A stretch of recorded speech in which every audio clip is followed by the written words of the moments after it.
Chapter 1. The Angel is a Fine Water-Soaked. What are you doing? It was raining, and she, Mahiru Shiina, was seated on the park swing when Amain Fujimiya first spoke to her. Amain had begun living alone soon after just starting his first year of high school. Living in the apartment to his right was an angel. Of course, the angel was a metaphor. Nevertheless, Mahiru Shiina was so pretty and cute that the metaphor was truly not a joke. She was in Amain's school and in the same year, and he often heard of what others said of her. Most said she was a girl of brains. In fact, she had maintained first place in every exam they took, always acing during gym classes. Amain knew few details about her as they were in different classes, but if the rumors were true, she was a perfect superhuman. She had no obvious flaws, a nice face, outstanding grades, and was humble and obedient. It was no wonder she was popular. Some boys would be utterly envious at the prospect of living next to such a pretty girl. Despite that, Amain did not intend to do anything to her, and did not think he could. Of course, Amain too felt that the girl Mahiru Shiina was truly charming. Despite that, they were simply neighbors. Amane never intended to get involved with her, nor did he have the chance to talk to her. If he did, he might garner the boys' envy. Truth be told, if they could get along just by living next to each other, the boys infatuated with her would not have to suffer so. And to add on, love was different from a mere infatuation with the opposite gender. As far as Amain was concerned, Mahiru was a pretty girl most suited to be marveled. For that reason, Amane never expected a sweet and sour relationship with her, and naturally would not expect to get involved with her. He was merely living next to her, never actually interacting with her. So when he saw her spacing out alone without an umbrella in the middle of the rain, he wondered, what is she? The rain was so heavy that everyone else had already ran home. Yet here she was, alone at the park between the school and the apartment, on the swing. What's she doing in the rain? Dark, thick clouds covered the skies, and there was no light shining through, making the surroundings dim. It had been raining since morning, and he could not see her clearly. But the eye-catching flax-colored hair and uniform clearly identified Mahiru. Amain did not understand why she was there without an umbrella, letting the rain soak her. It appeared she was waiting for no one in particular, and she was not reacting to the fact that she was wet. She was merely staring listlessly in a certain direction. Looking up, the face already lacking in color pigments looked pale. If she was not careful, she could catch a cold. Despite that, Mahiru sat there quietly. It seemed she wanted to do so, and had no intention to return home. Perhaps it was inappropriate for any bystander to voice their concerns to her. So he thought, as he prepared to cross the park. But at the last moment, he saw her contorted tear. He had no motive to get involved with her at all, but his conscience would ache if he left someone be with such a pained look. That was all. What are you doing? Amain spoke to her with an aloof voice, showing that he had no ulterior motives. She shook her long hair, seemingly bogged down by the absorbed water. Her face was pretty as usual. Even though she was drenched by the rain, her glow was unhindered, and the rain emphasized her beauty like an ornament.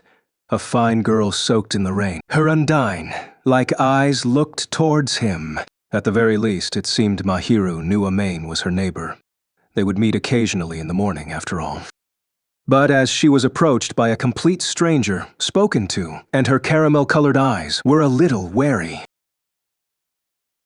Fujimiya-san, is there anything you want from me? Ah, so she remembered my name, he thought. At the same time, he could tell this wariness was impossible to relax. They did meet before, but they were still strangers after all. It was expected that she would be on guard after being addressed. She probably did not wish to interact much with someone of the opposite gender. Typically, there were boys of various years confessing to her or approaching her, and she nothing much. Just that, I'm concerned seeing you alone in the rain like this. I see. Thank you for your concern, but I do wish to remain here. Please, leave me be. The voice was neither shrill nor wary, and while gentle, her faint voice warned him not. Well, guess that's that. Clearly, she was hiding something, but Amain had no intention to probe further. given how standoffish she was. Amain merely asked in the spur of the moment. It was natural that he ended up asking her, not that he was that concerned. If she simply wanted to remain there, he was fine with that. Mahiru, in turn, might have been wondering why he would be talking to her, or feeling something like that. She stared at Amain skeptically with her fleeting, pretty face. "I see," Amain answered. He felt he would be detested if they continued talking, so perhaps it was time for him to retreat. Luckily for him, whether she had a good impression of him or not, they did not have any relationship. Amain readily decided to return home and leave. However, he did not feel good about leaving a girl alone, soaked in the rain. "You'll catch a cold. Take the umbrella. You don't have to return it." Ultimately, Amain decided to be a little busybody. If she caught a cold, Amain would not be able to sleep well. That was his thought when he handed the umbrella covering his head to her. She received the umbrella, or rather, he shoved it to her. Before she could speak, he hastily left, and behind him, Mahiru called out, but the voice was so soft, it was overwhelmed by the rain. He paid no mind, and quickly darted through the park. He merely hoped that she would not catch a cold when he shoved the umbrella to her. Perhaps it was for that reason that his initial guilt of wanting to ignore her subsided a little. Since she refused to talk, Amain did not intend to get involved with her, since there was nothing going on between them. That would be the end. That was what Amain thought back then, as he returned home. Chapter 2. The Angel's Offer. "Amane, your nose is noisy." Your noise. The following day, it was Amain who caught a cold. His classmate, or rather, bad friend Itsuki Akazawa, noted how noisy Amane was, and Amane wanted to snort back, only to fail. Instead, he was sniffing while trying to breathe through the nose.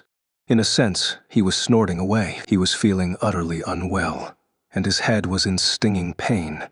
Either because his nose was blocked, he had taken some medication he bought from a pharmacy, but the symptoms never faded, and he ended up like this. His face contorted as his nose met the tissue again. Itsuki in particular looked more dumbfounded than worried. "Weren't you feeling fine yesterday? Got caught in the rain. You all right? You didn't bring an umbrella yesterday. Lent it to someone." Naturally, he could not say that he lent it to Mahiru, so he vaguely brushed it off. On a side note, he found Mahiru at school looking fine, somewhat vibrant. It was laughable for him given that he was the one who handed the umbrella to her. But he truly deserved this, for he did not take a hot bath thereafter to warm his body. But seriously, lending an umbrella when the rain's so heavy, aren't you too good a person? Not like I got a choice. I just lent it to someone else. Who did you lend to for you to even risk catching a cold? A kid who got lost. It was better than saying someone with a childlike stature. Actually, she was in the same year as he was. Ah, I see. She had the look of a lost kid. Only when he said it did he realize what it was. Back then, Mahiru's expression was that of a lost kid looking for her parents. "You're a good guy." Itsuki knew nothing of Amain's current feelings as the latter thought about Mahiru, and giggled mischievously. "Well, I don't know who you lent the umbrella to, but you just wiped your body and left it at that, right? That's why you caught a cold." "How do you know?" "Anyon can tell how little you care about yourself, just by looking at your house. That's why you caught a cold, you idiot."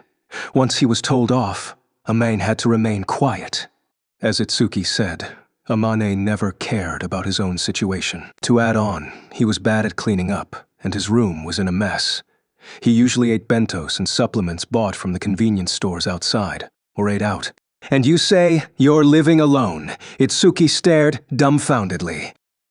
To Itsuki, it was no wonder Amain caught a cold when his lifestyle was overly lax. "Hurry back home and rest already. We have a weekend coming up. Get well soon." Yeah. Will be nice if you have a girlfriend who can take care of you. You're noisy. And you have a girlfriend. Shut up." Itsuki smiled proudly. Amane reached his hand into the tissue box, annoyed. Time passed, and Amain's health had worsened. The cold symptoms he had were headache and runny nose, but now they were accompanied with sore throat and fatigue, crippling his entire. After school, he looked forward as he hurried home, but the cold was worse than he thought, his steps extremely heavy. Despite that, he managed to make it to the entrance of the apartment complex. Dragging his heavy feet into the elevator, he leaned his body onto the wall. He found himself breathing more erratic than before, hotter. He managed to endure it at school somehow, but he might have felt more relaxed as he was about to reach home, and his body felt unbearable at once. He was usually fine with the elevator's lack of gravity, but at this point, it pained him.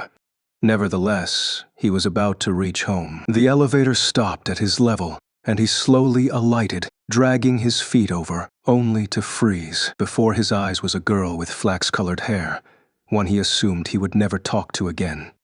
Anyone would have assumed she was the one who caught the cold, but in fact she was still fine. Perhaps it was because she usually took care of herself well that there was such a huge difference between them. Mahiru's hands were holding the neatly folded umbrella he had shoved to her the previous day. He told her she did not need to return it, but she did. You don't have to return it, but shouldn't I? Return what I have borrowed. Her words trailed off. One might say it was because she saw Amain's face. Are you running a fever? That has nothing to do with you, right? She appeared at the worst timing possible. So, Amain frowned. To put it extremely, it did not matter whether the umbrella was returned, but now was not a good moment for them to meet. She was wise and could easily deduce why Amain caught a cold. But it is because I borrowed the umbrella. That's just what I did. Has nothing to do with this. It does. I was there, so you caught a cold. It's nothing. You don't have to worry. Amain did not want others to worry, just because he did something for self-satisfaction. But it appeared that Mahiru would not leave him be with just a few words. Her pretty face was worried. That's enough. See you. Amain was uncomfortable to be questioned, so he decided to force his escape from Mahiru's questions and worries. Stumbling, he received the umbrella and reached into his pocket for the key.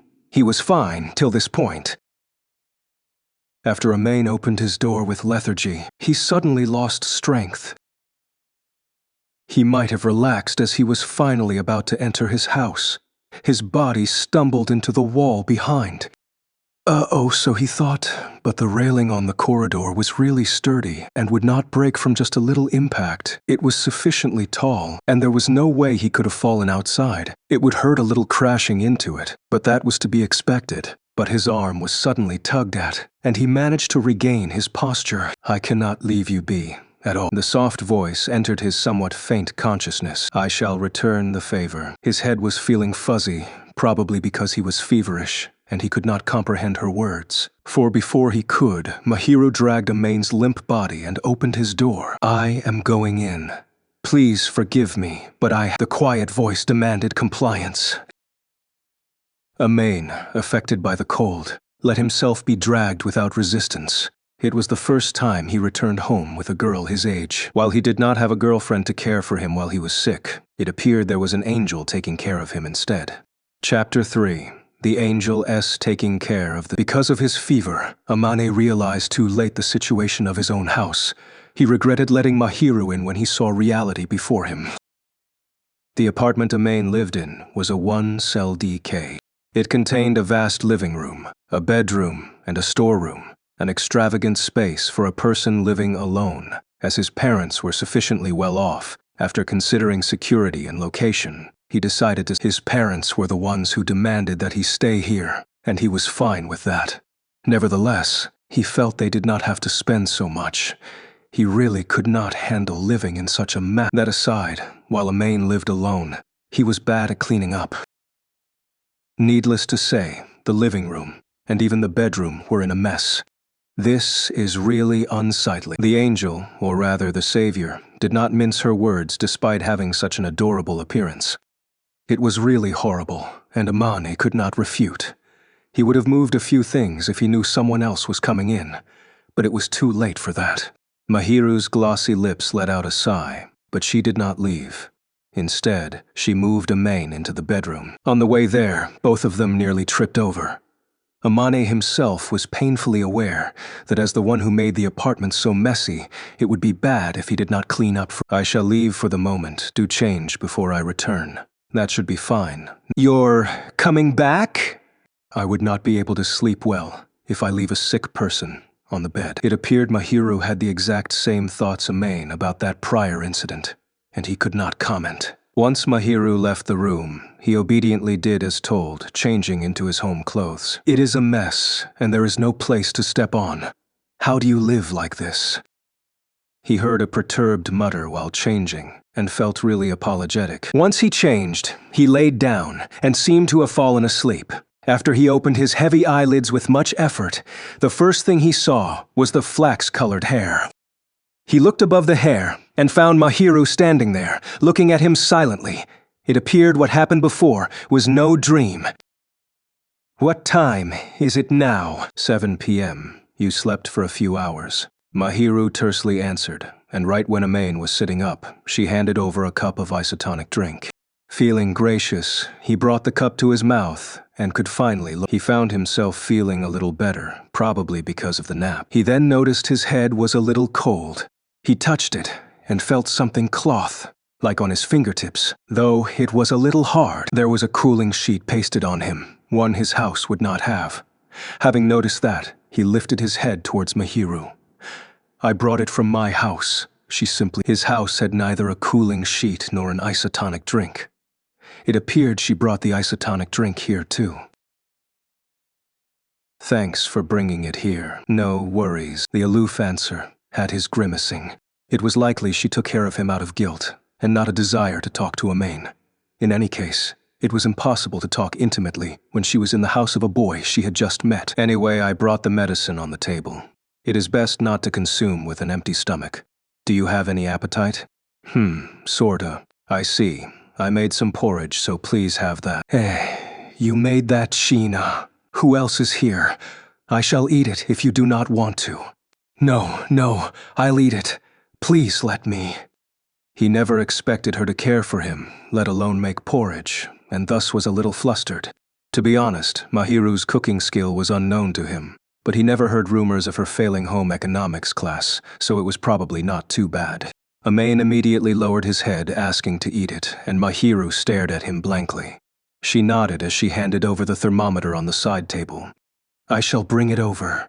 Do measure your temperature. Okay. He did as she said, unbuttoning his shirt, and took the thermometer. At that moment, Mahiru, please do so when I am not in this room. She sounded a little frantic, and Amain looked over to find her face a little red. Amain found Mahiru's reaction a little intriguing, since unlike girls, boys did not need to hide their chests. Perhaps Mahiru had no resistance against the color of skin, however, for she hastily looked aside the moment he unbuttoned his shirt. Her white face was dyed with a light shade of rose, her face still looking aside as she quivered. One had to wonder if he was imagining it. But Mahiru's ears too were red, showing how embarrassed she was. I'm starting to see why the guys around her say she's so cute. Amain too considered Mahiru a beautiful girl, but nothing more. There was no doubt she was pretty and cute. She was beautiful like a sculpted piece of work. The impression she gave was similar to that of an art piece. But at this point, Mahiru was evidently slightly embarrassed, making her look a little more human, and thus strangely adorable. Then hurry and take out the porridge. I will, without you telling. Their relationship was not close enough for him to plainly state how cute she was. She would have found him weird if he did so he swallowed his thoughts. Once he said that disinterestedly, Mahiru teetered out of the room. She was a little slow, probably faltering, or because the room was too messy. It was likely to be the latter. As he watched her leave in a daze, Amon let out a little sigh, wondering how it ended up this way. Well, I guess it's the sense of responsibility and guilt. A girl typically would not enter the house of an unfamiliar boy just to take care of him. It would be bad if she... Yet Mahiru did so despite the risk, so it seemed she was feeling really guilty. Amane clearly showed no interest in her too, and this might be cause for her relief. In any case, there should be no doubt that Mahiru started taking care of him because there was no other way. I brought it here. While Amain had such thoughts in his slightly feverish head, Mahiru knocked on the door tentatively. It seemed she did not enter immediately. Worried that he was not dressed fully, he then remembered that he loosened his clothes to measure his temperature. "I'm not done measuring yet. I said that you should measure your temperature when I am not in." "Sorry, I spaced out." He apologized, tucked the thermometer under his armpit, and soon heard a dull electronic sound. "High." He took it out, and it showed 38.3 degrees Celsius. Not bad enough to be hospitalized for, but it was relatively high. Amain wore his clothes properly. "Come in," he told Mahiru, who had not entered. She cautiously entered with a tray or porridge.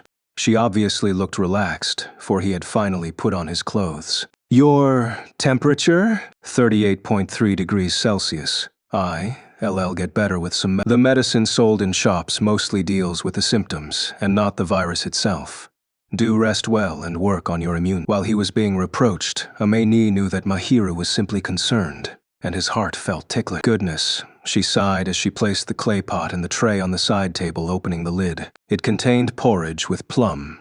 The porridge was thin, considering the burden on his stomach, probably at a ratio of 7:1 of water and rice. Plum was added not for flavor, it seemed, but because it was said to be good for colds. There was no steam oozing, but it was warm, which meant that it was not made moments ago, but deliberately cooled thereafter. While Amain stared at the porridge, Mahiru ignored him as she served the porridge in a bowl. The plum bits were gently scattered within, the seeds carefully removed, the red flesh faintly blended into the white. "Here, it probably is not hot anymore." "And thank you." He received it, took a scoop with the spoon, and stared at it. Mahiru was surprised to see his gesture. "What, do you want me to feed you? I am not providing such a service." "Nobody's saying that, no. I'm just thinking that you know how to cook. Anyon, living alone, should be capable of doing." For Amain, who had never been able to live a proper life alone, those words Fujimiya-san, before you cook, do clean up your room. That too. It appeared Mahiru had somewhat known what Amain was thinking as she proceeded with another jab. He muttered away, trying to pass off this matter as he brought the spoonful of porridge to his mouth. The sticky porridge spread in his mouth, along with the original taste of rice and little salt. But the sourness and saltiness of the shredded dried plums were really appetizing, establishing a fine balance. Amain did not really like salty dried plums, but he did like the slight sweetness in this mild sourness. If he were healthy, he would have put the dried plums onto white rice and made shazuk.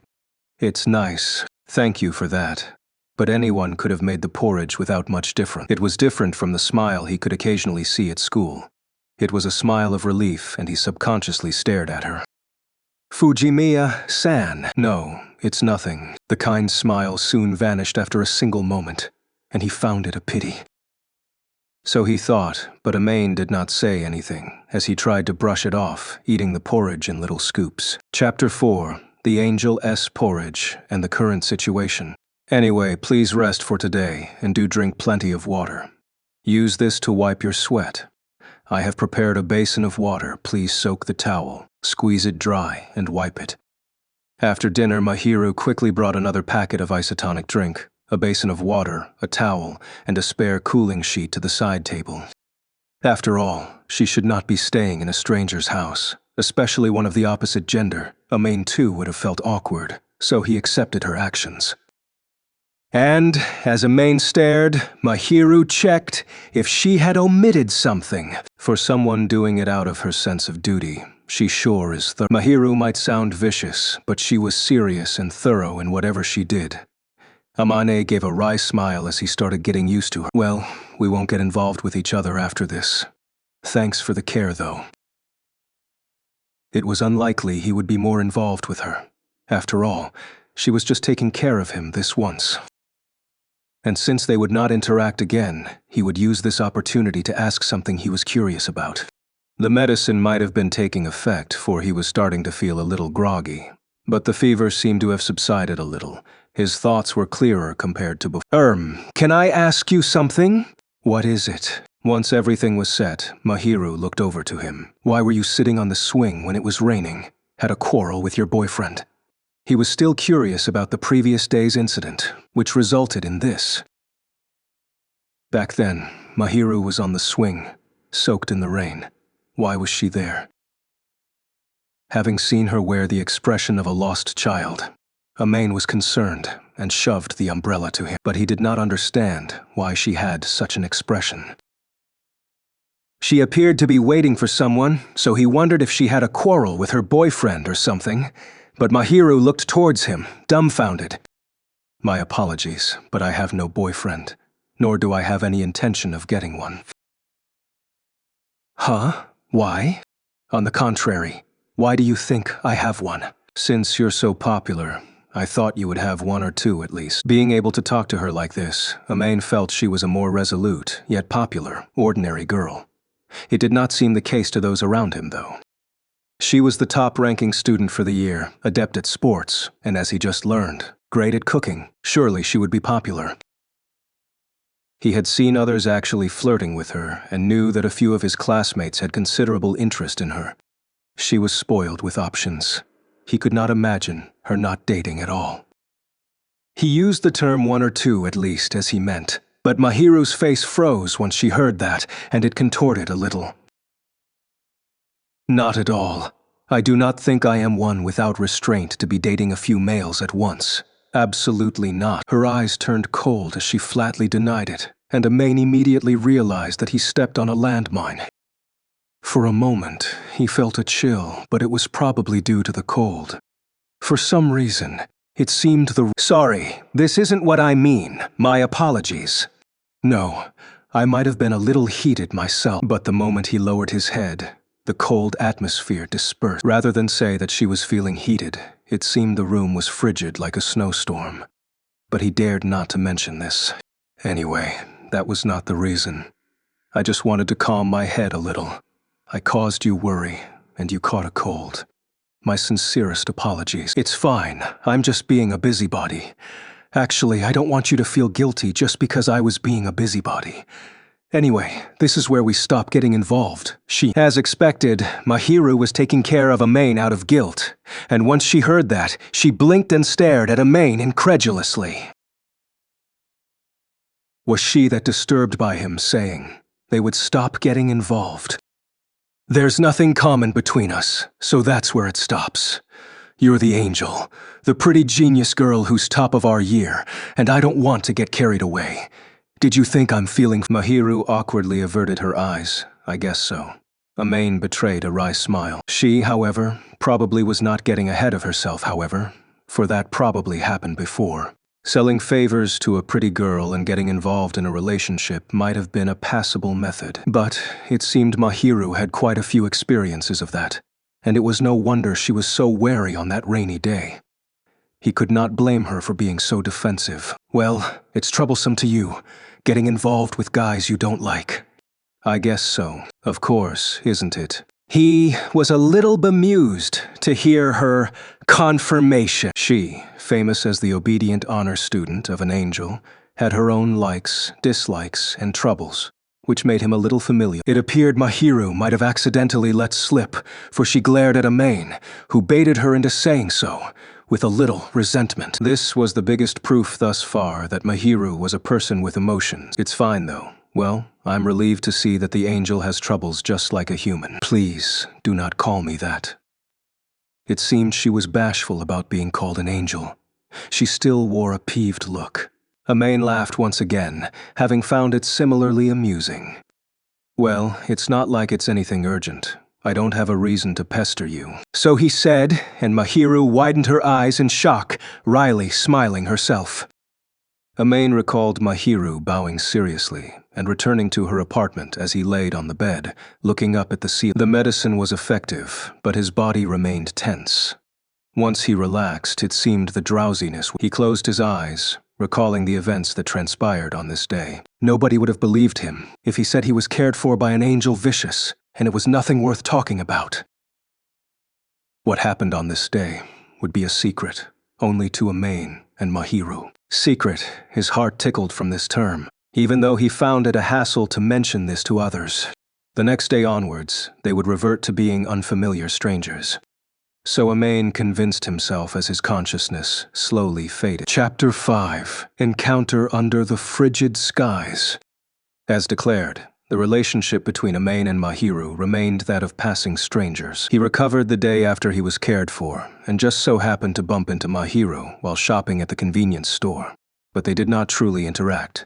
It appeared Mahiru was a little relieved to see Amain looking fine, however. Class started on Monday, and nothing changed. Same for the others. But if there was a tiny change, it was that when he went to school, he would lower his head while greeting others. "Oh, you're looking great there, Amane. Thanks to your care." Itsuki was worried to see Amain half dead the previous week when they were headed home. He had waited for Amain at the school building entrance, wanting to check on him. Over the weekend, he sent Amain a message. "You ain't dead, right?" Amain messaged back, saying he was fine, but Itsuki remained skeptical. It was only after seeing Amain all lively did he sigh in an exaggerated gesture. "Well, even I would be worried seeing you like that. You're better now, but you should pay more attention to how you live. Start from cleaning up." Sounds like what someone else said. It's nothing. I knew that over the weekend we'll be cleaning up these. "No, you get down to it now," went the retort, but Amain ignored that.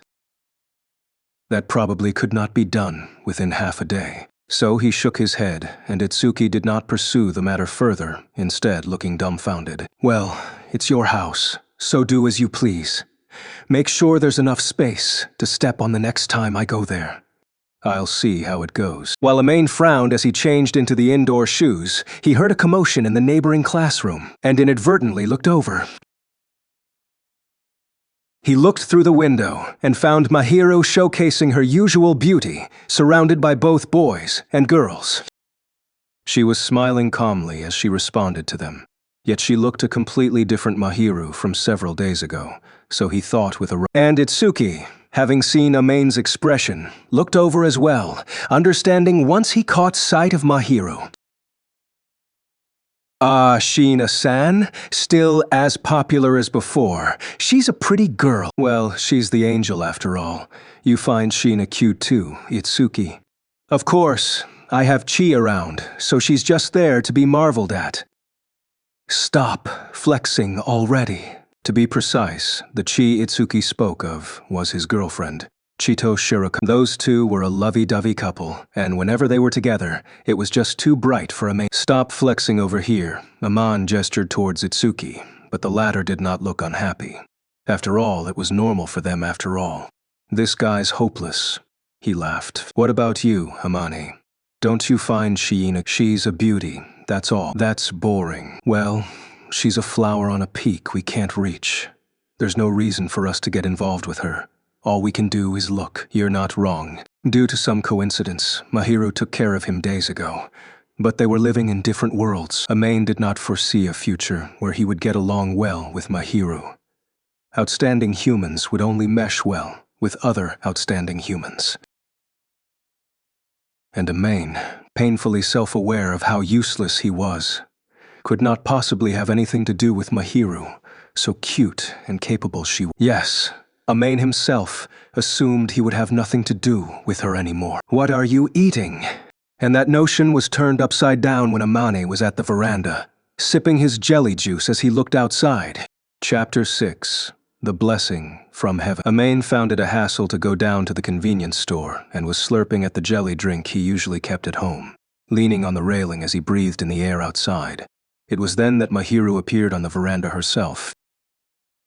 Once Mahiru spotted Amain, she leaned over the veranda, noticed the jelly juice he was drinking, and frowned a little. Amane never expected to be approached, and could only remain momentarily rooted. "You understand, right? It's jelly that replenishes my energy in just dozens of seconds." "Are you planning to eat this for dinner?"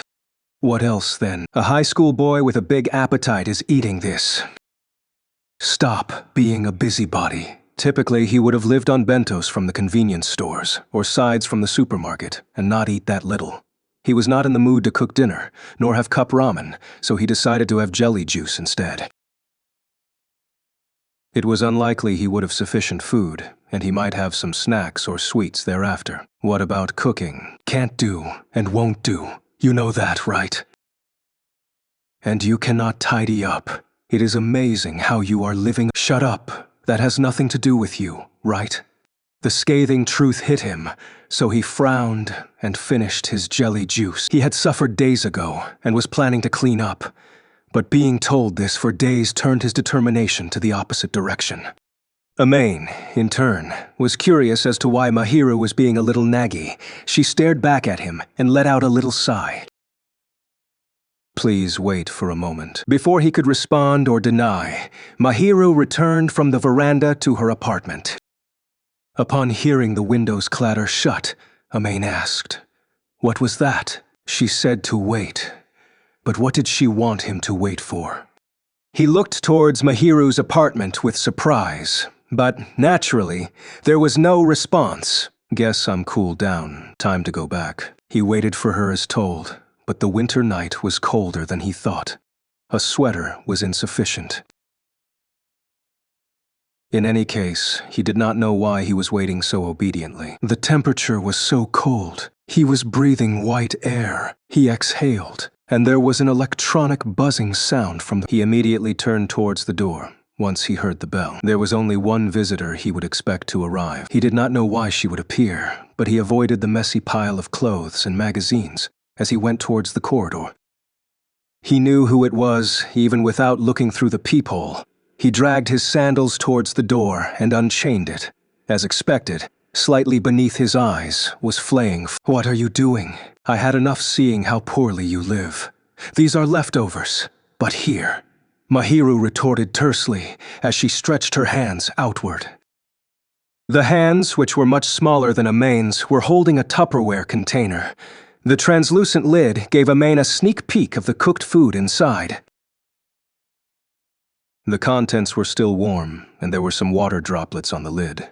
It was hard to see, but there should be some cooked food inside. He blinked a few times, and once she saw that his eyes were trying to comprehend why, Mahiru let out a deep sigh. "You do not eat properly. Supplements are simply supplements, not to be taken as the main course. Are you my mom? I do think what I insist here is normal. Also, you should be cleaning up your apartment. No, it is difficult to stand in there." Mahiru glanced behind Amain and narrowed her eyes in exasperation, leaving him. "I can still walk through." "Not at all. Clothes typically should not be on the floor." "Well, they just dropped." "They will not if you wash them, dry them, and fold them properly. Please, pack up all the magazines you have read. It will be troublesome." There was some spite in the words, but Amain knew well that Mahiru was concerned for some reason, and could not retort to every point. It was true that the last time she took care of him, both of them nearly slipped because the room was too messy. It was no wonder he was being told off.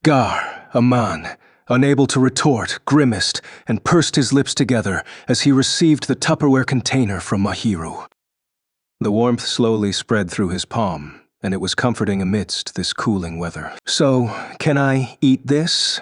I will discard it if you do not want to." No, I'll eat it. It's not often we get an ordinary dinner made by the angel." "Please do not call me that. Seriously." He tried to get back at her by using her nickname at school, but her white face was clearly starting to turn red. It seemed calling her Angel was truly embarrassing. Looking from her viewpoint, Amane too felt uneasy about it, and it was to be expected.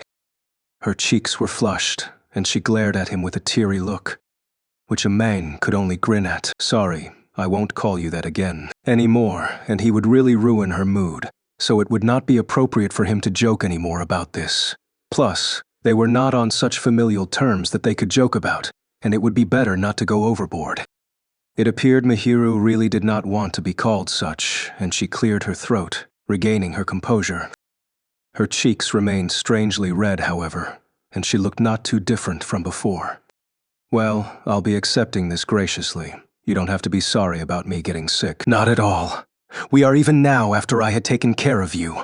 I am doing this for self-satisfaction. But I am relatively concerned by how you are not living a proper life." "I get that." Amain had always been in a hapless state whenever she saw him, and her decision might be expected from a certain perspective. Even at this point, the entrance behind Amain was a complete mess, and Mahiru had seen it all when she took care of him. There was no point hiding. Do eat proper meals and live a proper lifestyle now, will you?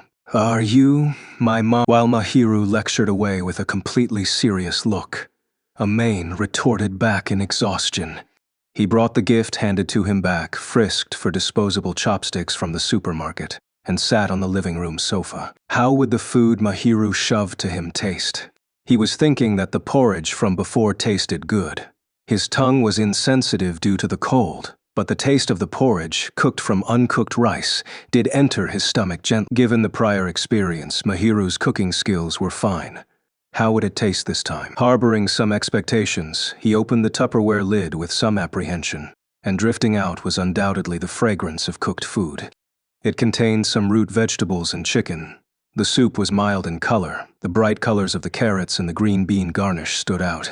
Food of various colors were chopped into bite size, whetting the appetite of Amain, who had only consumed. He quickly split the chopsticks and brought the carrot to his mouth first. It's nice. The taste was obvious at once. As to be expected of the health-conscious Mahiru, the seasoning was mild, but the fish stock was rich. This was not the powdered stock that was usually bought from the supermarket. It was stock boiled from bonito flakes and kelp. He slowly chewed, savoring the flavor of the stock, seasoning, and vegetables spreading in his mouth. The freshness of the vegetables was thoroughly emphasized while the soup flavor was absorbed.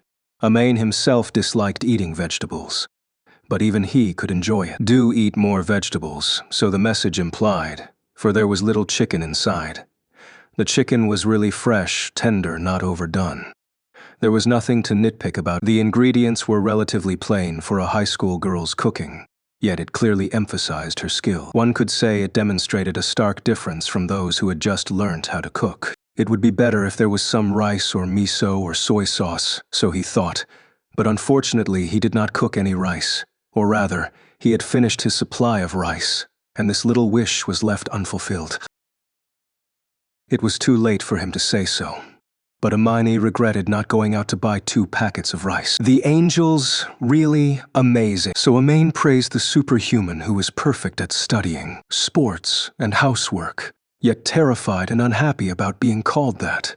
He continued to savor the ideal taste of these. Chapter 7. The Angel S. Nagy. I'm returning this. It's really delicious. The following night, Amain brought the borrowed Tupperware along as he visited Mahiru's house. Though Amain was truly bad at doing housework, he was fine with washing. It was proper etiquette to wash and return after all. So he thought as he brought along the thoroughly washed and dried Tupperware. He could not say that he had a tough time washing it, however. Mahiru might have expected Amain to ring the bell at this time, for she opened the door without checking. She was dressed in a Bordeaux red knitted one-piece dress and narrowed her eyes slightly. She glanced at the Tupperware container and said, "It is impressive that you washed it well." She praised him as she would to a child, causing him to frown unconsciously. "Thank you for doing this much. This is for you." Mahiru received the Tupperware, and that would be fine, but she then passed another Tupperware container to Amain's hand. As expected, or so it seemed, it was warm. Inside it was probably fried pork and eggplant. It was a little colder, so the lid was not covered in steam. He could see the eggplants, the cooked meat, and sesame seeds sprinkled on top through the lid. Looking at the color, it seemed the sauce was made from miso. The slightly charred eggplant and glossy meat looked appetizing. This really looked delicious, he thought, but he could not understand why she brought him food again. "No, I'm just here to return the Tupperware. This is tonight's. I know that, but just to ask, you have no allergies, right? I do not care about your food preferences. Not really. But if I keep taking more from you, how would it turn out if he was to have 2 consecutive dinners from her?" Amain was utterly grateful, especially given his improper balance in nutrition, and Mahiru's cooking skills were far superior to girls her age. The taste, so too, would the food inside the Tupperware container, but it would be an utter tragedy if the people from his school were to see this. Of course, the tragedy would befall Amain's calm high school life. Each apartment here was designed to accommodate a person, but the rental was expensive considering the facilities and geographic location. He never saw any schoolmate aside from Mahiru nearby, and he did not need to worry about them being spotted, but he was apprehensive about such a relationship being exposed. "I made a little too much for myself. I will be glad if you accepted some of mine. Well, I'm glad to accept this, but usually, this gives others a wrong impression that you like them. You think so? Nope, not at all. Are you an idiot? Given that she was making such a face, Amain had no reason to think that much. Furthermore, it was impossible to imagine the beautiful prodigy Mahiru showing any goodwill after witnessing how useless Amain was. It was true that receiving dinner from a cute neighbor would be fitting for a rom-com manga plot, but there was no love or comedic elements. No love, no comedy in their conversations. Just a note, Amain had the only aspects present were the angel's vicious words and her pitiful compassion. It should be fine then. You are planning to buy some bentos from the convenience store or some side dishes at the supermarket. No. How do you know? The kitchen did not appear to be used properly, and there were a lot of disposable chopsticks from the convenience store and supermarket on the table. Also, anyone can tell without thinking, given how unhealthy you look. Your face clearly looks unhealthy. She saw through everything with just a single trip to his house, and Amane's face twitched.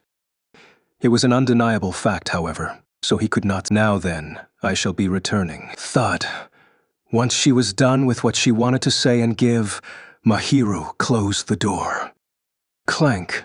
The chain behind the door was latched up, and Amain looked towards the Tupperware in his hands. Within his palms was the still warm dinner, and he let out a sigh before returning to his. The eggplants and pork with sesame seeds were really delicious, and he had a craving for rice. Thus, every day, he would exchange an empty Tupperware container for one with food, his food nutrition taking a drag. Mahiru's cooking was not particularly heavy in flavoring, but it was extremely appetizing, so every dinner he would prepare pre-cooked rice to eat with these dishes. There were different dishes every day, whether they were Japanese, Western, or Chinese.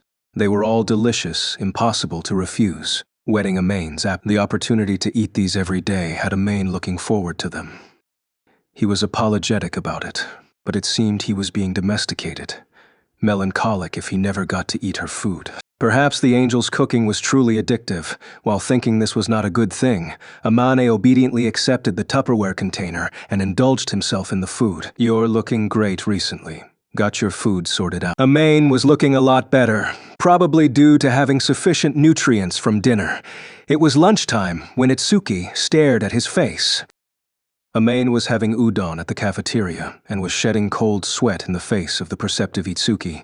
Itsuki, I think you're looking scary. What? Did I hit the bullseye? No. Well, I had to reflect on that. He would be told off whenever he met Mahiru at the apartments, and given that he was receiving dinner from her, it was to be expected that his quality of life had improved. He wanted to express his thanks to the angel, but at the same time, he felt she was somewhat a busybody. So he confirmed ambiguously, and Itsuki gleefully giggled. Of course, your old unhealthy look was because of your living habits after all. Shut up, but you managed to get it fixed just like that. I was forced, sorta. Your mom? Not exactly, I would say. Mahiru's tone was similar to his mom's. She was way too young and cute to be called his mom, but Amain did not want to reject Mahiru, who had been taking care of him for some reason. Say, Itsuki, did I look really unhealthy? Yeah, mostly because you look too pale. You're tall but skinny, and your face just looked unhealthy. But my face is like this. I know, you can be livelier in your expressions. That's impossible. I see. A dead-looking face? As he hardly checked his face in the mirror, Amane hardly knew how he looked. But to others, he appeared to be utterly sickly. Perhaps Mahiru was worried about Amain because he usually looked dead. Amain, you should pay attention to how others look at you. You won't look like this if you sort it out. Are you just rubbing it in? No. What else can I do without saying it plainly that you look dead? Itsuki took the opportunity to coax Amain into focusing on his health and appearance. None of your business, he said, and looked aside. Chapter 8. The Angel is an Eco-Friendly Plebeian. A silvery bell-like voice rang behind him. It was a sound Amain was recently familiar with. He was not at his apartment, however. This was the snacks section of the nearby supermarket. There were usually people there, but Amain never expected Mahiru to react to him, so he turned towards her awkwardly, seeing her standing there, wide-eyed. She was holding a basket which contained radish, tofu, chicken thigh, and milk. Ingredients for tonight. Looking at this situation, it appeared she happened to encounter him at the snacks section. Let me say this first. It's a coincidence. I wasn't stalking you. I know that. This is the closest supermarket here. I do understand this, he preemptively stated. Why do you think that? And Mahiru groaned. She then looked towards the notebook in her hands. It truly was the impeccable Mahiru's style to write all her needs down. Once she checked the contents on the cute floral pattern notebook, she looked away from the snacks corner, towards the seasonings corner on the opposite side. Soy sauce and mirin, she muttered with an adorable voice as she searched for home necessities. She was truly acting cute, but Amain found it. The mirin's here. Hey! That is not the mirin I want. Underaged people cannot buy that. This is considered alcohol. It is treated as sweet wine. The seasoning type cannot be drunk directly when salt is added, so underaged people can buy this. He wanted to pass the mirin to her, but she shook her head and put the mirin seasoning into the basket instead. It was the first time Amain, who hardly did any housework, heard of this. He answered as he saw her deft movements from behind. Mahiru stared intently at the rack of soy sauces, paying close attention to the price labels, and muttered with a frown. Special discount limited only to 1 bottle per person. It appeared she wanted to buy another one, for she sighed with pity and looked towards him. I'll buy one, okay. Thank you for understanding me. He picked up the meaning in her words and gave a wry smile as she held a bottle of soy sauce. Mahiru curled her lips into a satisfied smile. You're unexpectedly frugal. Frugal, or I should say, save as much as I can. We should not be spending excessively. Sounds like a Japanese characteristic, but I guess that's a given when we live off our parents' money. Amain too lived alone and relied on his parents. He was born to a well-off family and was able to live in such a clean, safe apartment. He also had ample living expenses and did not need to scrimp. Thus, he was really grateful for his parents. He had to pay for school expenses and had to spend quite a bit on living expenses, so he would try to avoid pointless spending. I guess we are still reliant after all, so it is very important to save. Mahiru responded tersely as she sorted the contents of her basket. Her cold voice was devoid of warmth. It was scary hearing her tone shift to monotone. But when she lifted her head, her expression was as before. The fleeting look of her dull eyes were no longer to be seen. Anyway, are you buying this? Mahiru tried to change the topic. It seemed as she stared at the vacuum-packed rice and potato salad in the basket. While the portions he received from Mahiru were truly delicious, that quantity was insufficient for him. As usual, he would buy some rice for the main course and salad as side dishes. For dinner, these are not healthy. Come on! I bought salad, see? But it is potato salad. How have you not ruined your body living like this? You're worrying too much. You should be eating more vegetables. So Mahiru narrowed her eyes as she exerted silent pressure on Amain, who turned aside and paid. While they continued to talk, Amain finished paying and stored his items in the plastic bag. Mahiru in turn took out a recyclable bag and stored her items inside it. She truly was a plebeian angel who cared for the environment. However, while she had put her items in, the quantity left him a little worried. The milk, soy sauce, and mirin seasoning totaled 4 liters, and while they were slightly different from water in terms of density, it was still 4 kilograms. Furthermore, she had purchased some ingredients, especially the rat. She did pack them all nicely and zipped it up, but it would be physically taxing for her to carry it back to the apartment. So, she bought this much seasoning and ingredients because of me. It seemed she would cook more than usual and share some with him. All this while, Amanyu had been receiving a portion's worth of food. She said she had been cooking too much, but it appeared she had been deliberately cooking excess food recently. It seemed Amain caused her much trouble.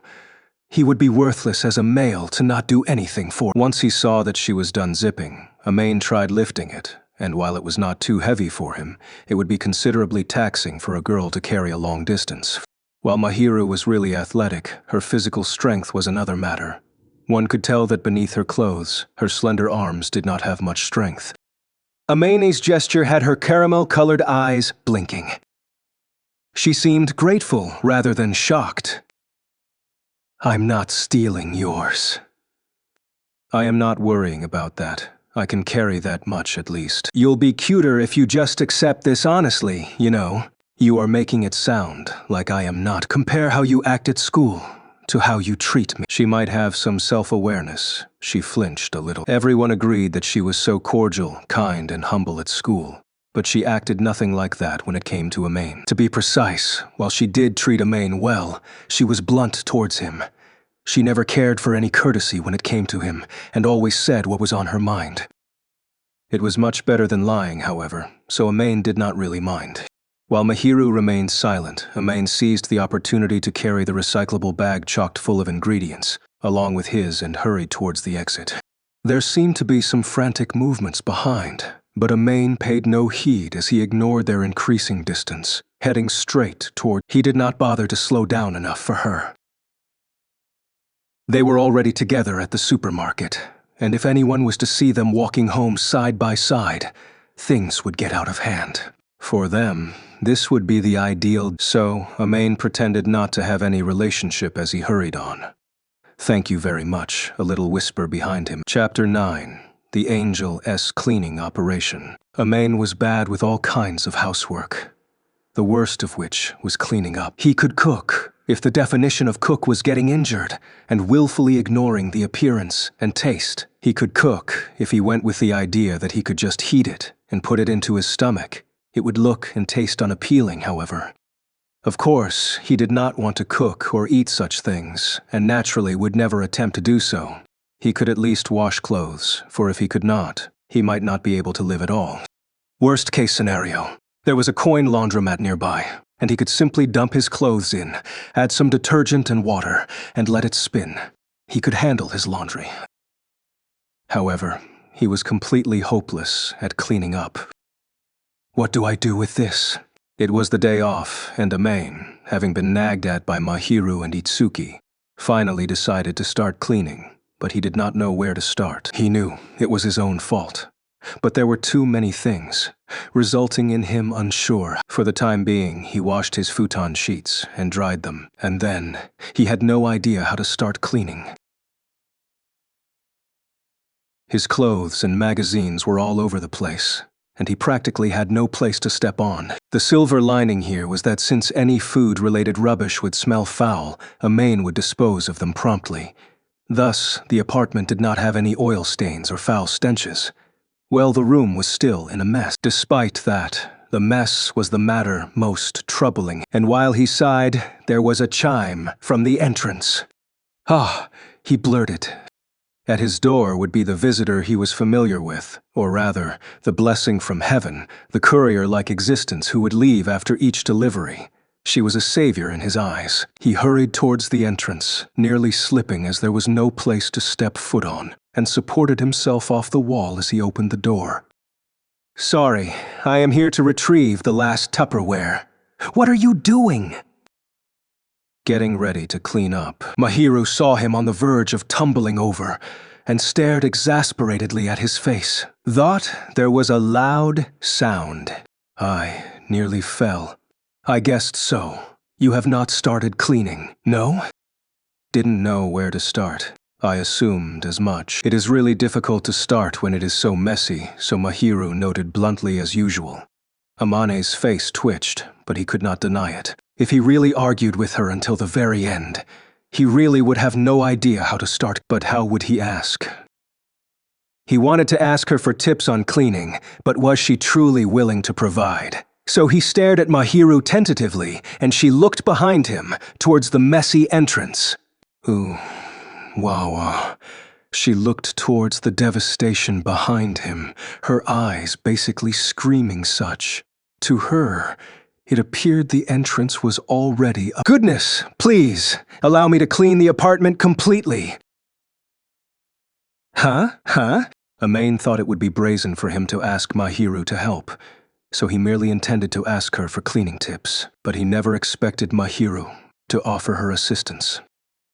"It is unbearable to think my neighbor has such a dirty room." Her words were always so blunt, so he was not angry. After all, she was telling the truth, and he had no room to refute. "And you are living alone without being capable of doing your housework. I suppose you spend your days with the optimistic mindset, thinking you will get used to it. Right now, you do not know how to do anything. How about you reflect a little on your lifestyle?" He had nothing to say.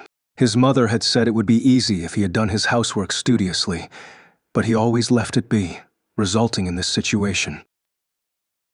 Furthermore, this would not have happened if you had cleaned up daily.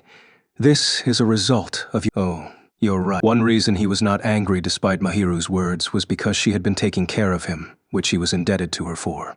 After all, she did correctly guess his past trains of thought and deeds. It all ended up like this because he never took it seriously, thinking he could finish it later. He could only quietly nod away at what she said. "May I clean up this apartment? Can I ask you to do so?" "Of course, since I suggested it, I shall begin preparations then. It is best if you lock away any personal items you wish to hide any personal items or valuables in the storeroom." "You don't have to worry about that." While her words were blunt, she was very earnest in offering to help. He had no reason to worry about her stealing anything. After all, she, a busybody who always abided by common sense, could not possibly harm others. "Are you not worried?" "You're not the kind of person to do that anyway." "Not that. Are you not worried that I will see the things you will want to hide as a boy?" "Sorry about that, but I don't have such stuff." "Well, if you say so, I shall change my clothes and bring my cleaning tools over. I shall clean this apartment." Mahiru shrugged and returned to her apartment. From behind, Amaini watched her leave with a wry smile on his face. Chapter 10. The Angel is a Grand Commander overseeing the sweeping operation. Mahiru returned to Amain's apartment in different clothes, a long white t-shirt and khaki cargo pants. The t-shirt clinging to her body emphasized her defined, curvy body. She tied her hair in a bun, revealing her pale nape, which left Amain a little uncomfortable. She would usually wear a one-piece dress or a skirt, so this was a new sight for him. He always wondered if this boyish look would be suitable for Mahiru, but it seemed he was overthinking it. It was then he thoroughly realized that beauties would look good in anything they wore. Nevertheless, while this clothing looked easier to move in, it was also passable as casual wear. He wondered if she was fine with it getting dirty. "Are you fine with it getting dirty?" "I intend to dispose of it some time later." "It is fine, even if it—" So Mahiru said, as she looked towards the devastation that was Amain's apartment. "Just to say this, we are doing this thoroughly, understand?" "Got it. If you do, let us hurry. I am not going to hold back, nor am I going to let you compromise." "Is that all right?" Mahiru implied silently. Yes, and Amane could only abide. Thus began the cleaning operation launched by the Angel. First, put the clothes into the laundry basket. Cleaning should go from top to bottom, but we need to sort that out if we want to use the vacuum cleaner. The floor is all covered. There are many clothes, so we need to separate them in batches. Also, split those that you have worn and those that you have not. We can wash them all, right? "Ah, I'll do as you say." And as expected, even though they had a vacuum cleaner, they had to start at the mess on the ground. "You do not have any undergarments lying around?" "No. I do keep them in the closet at least." "Good. We will deal with the clothing later. Even if we wash and dry them now, the dust will fly when we clean it up. There is insufficient space to dry. If you are not really in need of them, we can wash them once we are done cleaning." Yes. "The magazines can be discarded. It would be one thing if you are collecting them, but I am assuming not, given how they are all over the place. Cut out the pages you want to keep and deal with the rest. Tie them up and bring them to the waste collection area." Mahiru quickly got down to cleaning, instructing Amain to keep his clothes in the laundry basket as she stacked the magazines up one by one. She had asked if he had any magazines he really wanted to keep, but Amain shook his head as he was not really bothered with that. Seeing that, Mahiru bundled the magazines with the vinyl string she had brought from her house. "Once you are done with the clothes, please come here and sort out the other items on the floor. Same goes for them. Sort out what you want and do not want, and discard the ones you do not want. Understood? Oh. If you are unhappy about something, do say so. No, not exactly, just that it seems very orderly. We will not have enough time otherwise. I do not wish to see your room in a mess. You're right. It was their day off, but time was limited. They could only work during the day, given that the noise of the vacuum cleaner would disturb their neighbors. And the work before the vacuuming was laborious as it was. Mahiru understood this and told him to hurry with the packing. He was apologetic about having to trouble Mahiru this much, but thanks to her, there was more space for footing. He was truly impressed. Instructor Shiina, since you are addressing me as instructor, hurry up and learn. I cannot determine which are your personal belongings, so— Yes, sir, please do not treat me like a boy, the grim-faced angel retorted as she cleaned up with her nimble hands, sorting out the things she could. Amain himself had the urge to keep anything and everything, and thus he was grateful and envious that she could be so decisive. It was another person's room, but Mahiru really spared no efforts in cleaning up. She was truly acting like a home. Her brisk movements made it seem that she could have easily cleaned this apartment herself. But she might have been too hasty, for she did not notice her footing. What happened next was undoubtedly Amain's fault, for Mahiru stepped on his clothes on the floor and lost her balance. Ah, Mahiru blurted, and at that instant, Amain instinctively slid towards the floor she was about to fall upon. He felt a soft sensation and a sweet scent flooded his nose along with some smell of dust, probably caused when he hurried over. His buttocks felt a blunt pain as he landed, but it was still bearable, and he only grunted softly. At the same time, he could feel her. He was fortunate that he was able to stop her at that instant. Fujimiya-san. Mahiru lifted her face, staring at him with a stunned look. She did not appear to be fuming, but it appeared she had many words on her mind. Sorry for falling over. Well, we are cleaning the house because this could happen. My sincerest apologies. I'm reflecting about this. You hurt anywhere? I am fine. Thank you for catching me. I should be the one saying, no, this is my fault. She had already been supplying him with dinner, and now she was helping him clean. It would be unspeakable for him if she was to be hurt because of this. One might say he was so apologetic. He dared not look at her face. If Mahiru was willing, he would have considered notoing towards her, but it seemed she had no intention of blaming him for her falling over. We are cleaning up to prevent this from happening, you know. I know. I'm really sorry. No, you do not have to be so sorry. I came here to help, after all. She seemed to panic as she looked up at him. Her eyes appeared uneasy while she clung onto him, and he found it very difficult to calm down. Amain, who had no luck with women, was already having a cardiac arrest at this distance. Let alone with a pretty girl in close contact with. Neither of them were in love with each other, but he found it really inappropriate.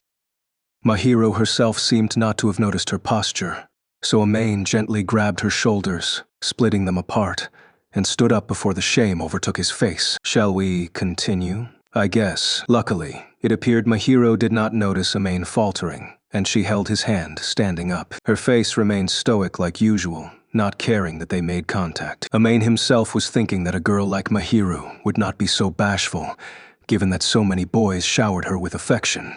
Brushing this matter aside, he looked towards her with a wry smile, apologetic for having her help. So he motivated himself and got down to cleaning again. That shocked me.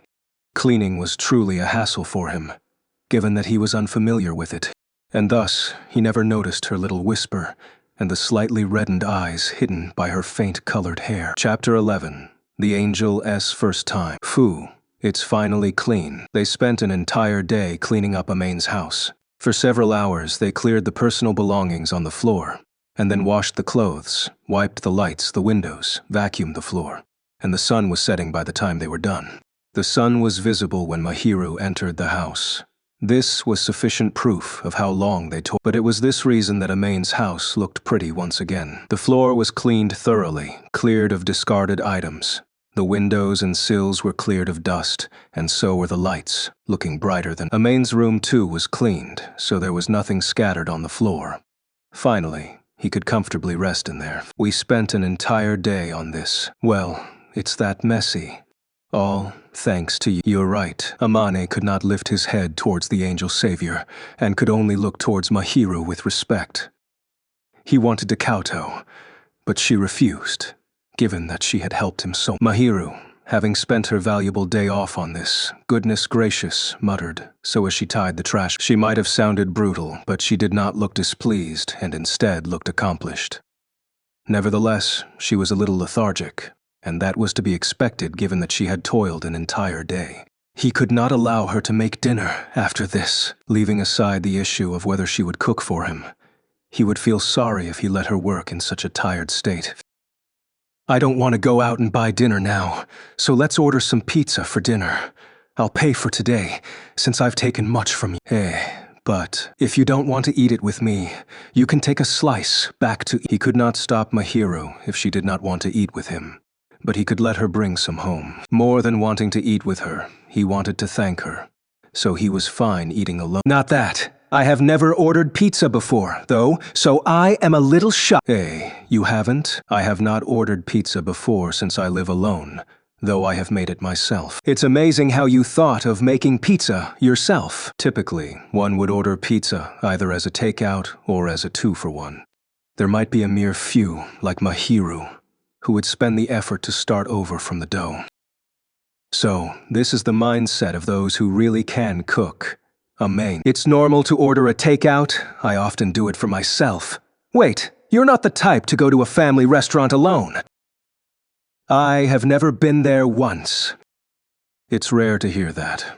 I do go alone, especially when my parents are too lazy to do so. Do your parents dislike going out to eat? Our housekeeper would cook for us. A nanny? Guess you're loaded. It would be expected if she was a rich person. Her etiquette, clothing, and belongings looked posh. Given how she had the refined vibe to her, it would not be strange to assume so. And once she heard Amain say so, she showed a faint smile. Yes, relatively rich. The smile on her face was neither delighted nor proud, but self-deprecation than joy and pride. Amain started to regret saying too much when he saw that smile. Her response was muted when he mentioned about her parents, so it seemed she was on bad terms with them. It seemed that this was not a matter she really wanted to talk about, so he had no intention of probing. Every person had one or two things they would not want to mention or let others know. Not asking about certain things might be courtesy towards a person he was relatively unfamiliar with. Well, just think of it as an experience. Here, choose what you want. He decided not to talk about her parents, and showed her the pizza advertisement instead. It was the shop Amain frequented, the best tasting of the delivery services he knew of in this area. It certainly was not as good as one baked in a pizza kiln, but the toppings ranged from standard to kid specials. Surely, there would be some matching Mahiru's tastes. Seizing the change in topic, Mahiru took the menu and quickly scanned her eyes over it. The transparent-looking, roasted tea-colored eyes stared at the photos of various pizzas.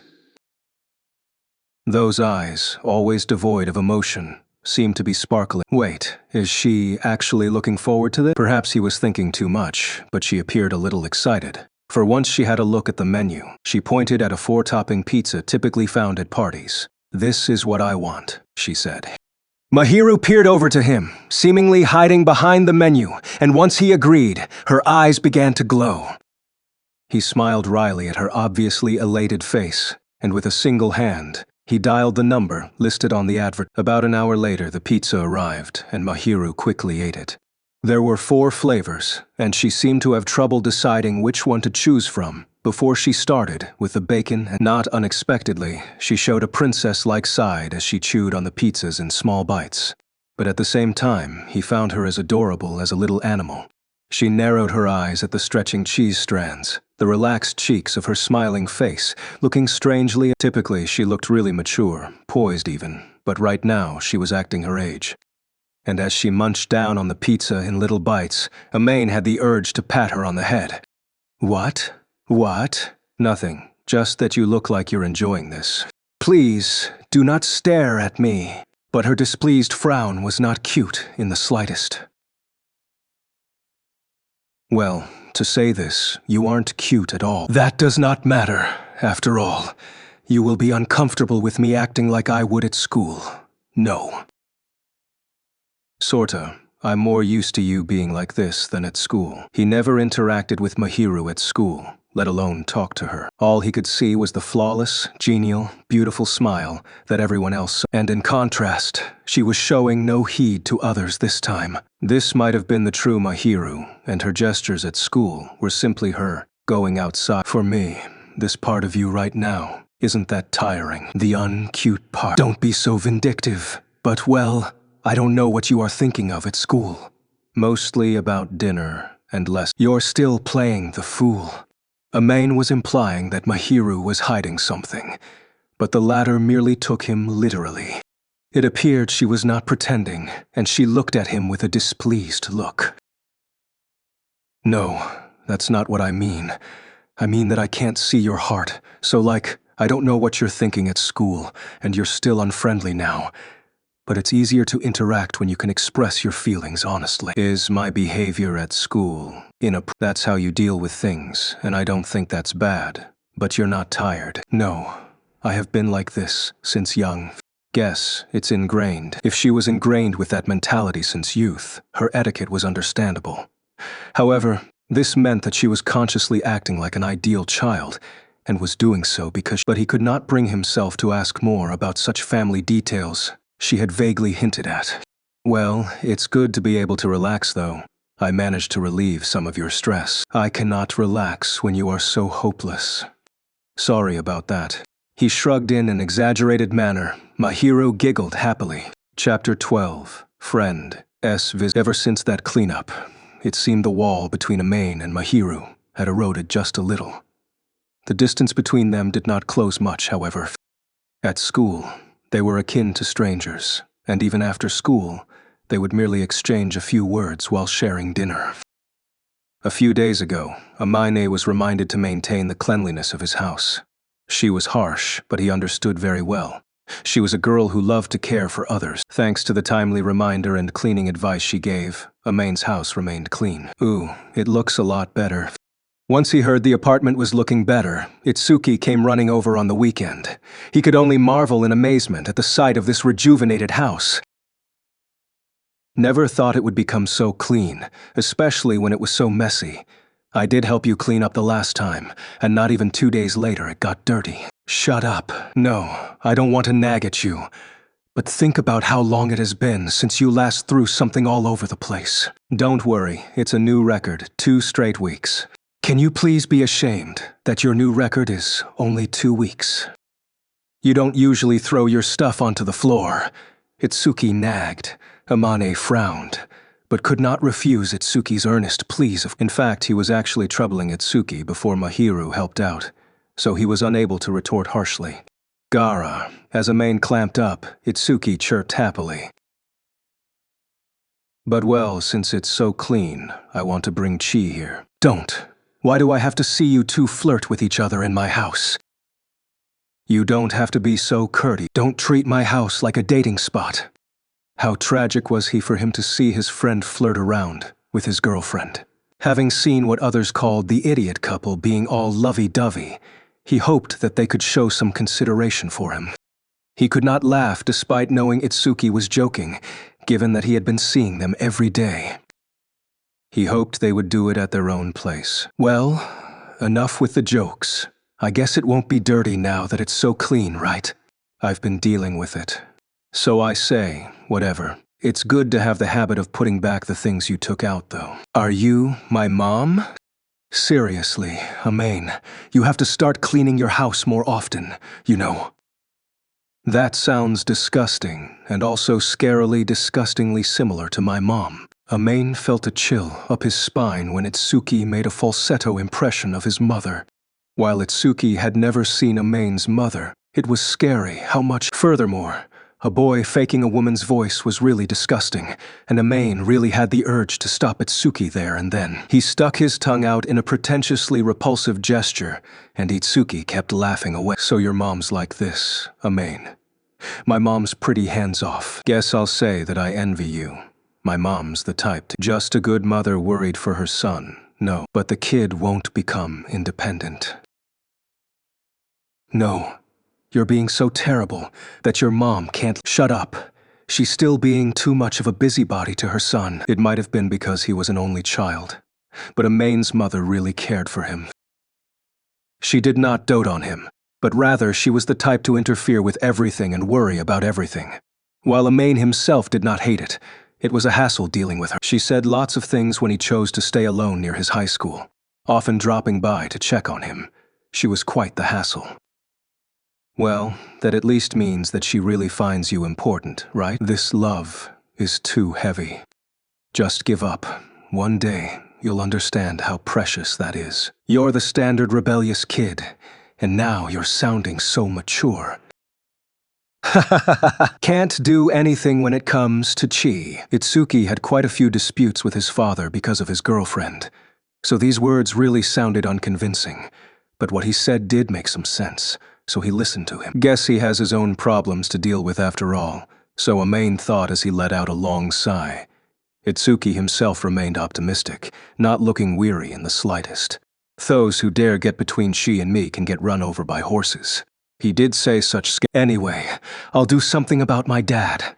You need to spend your days well. Itsuki grinned, saying, I know that without you telling me that. Amain retorted with some frustration.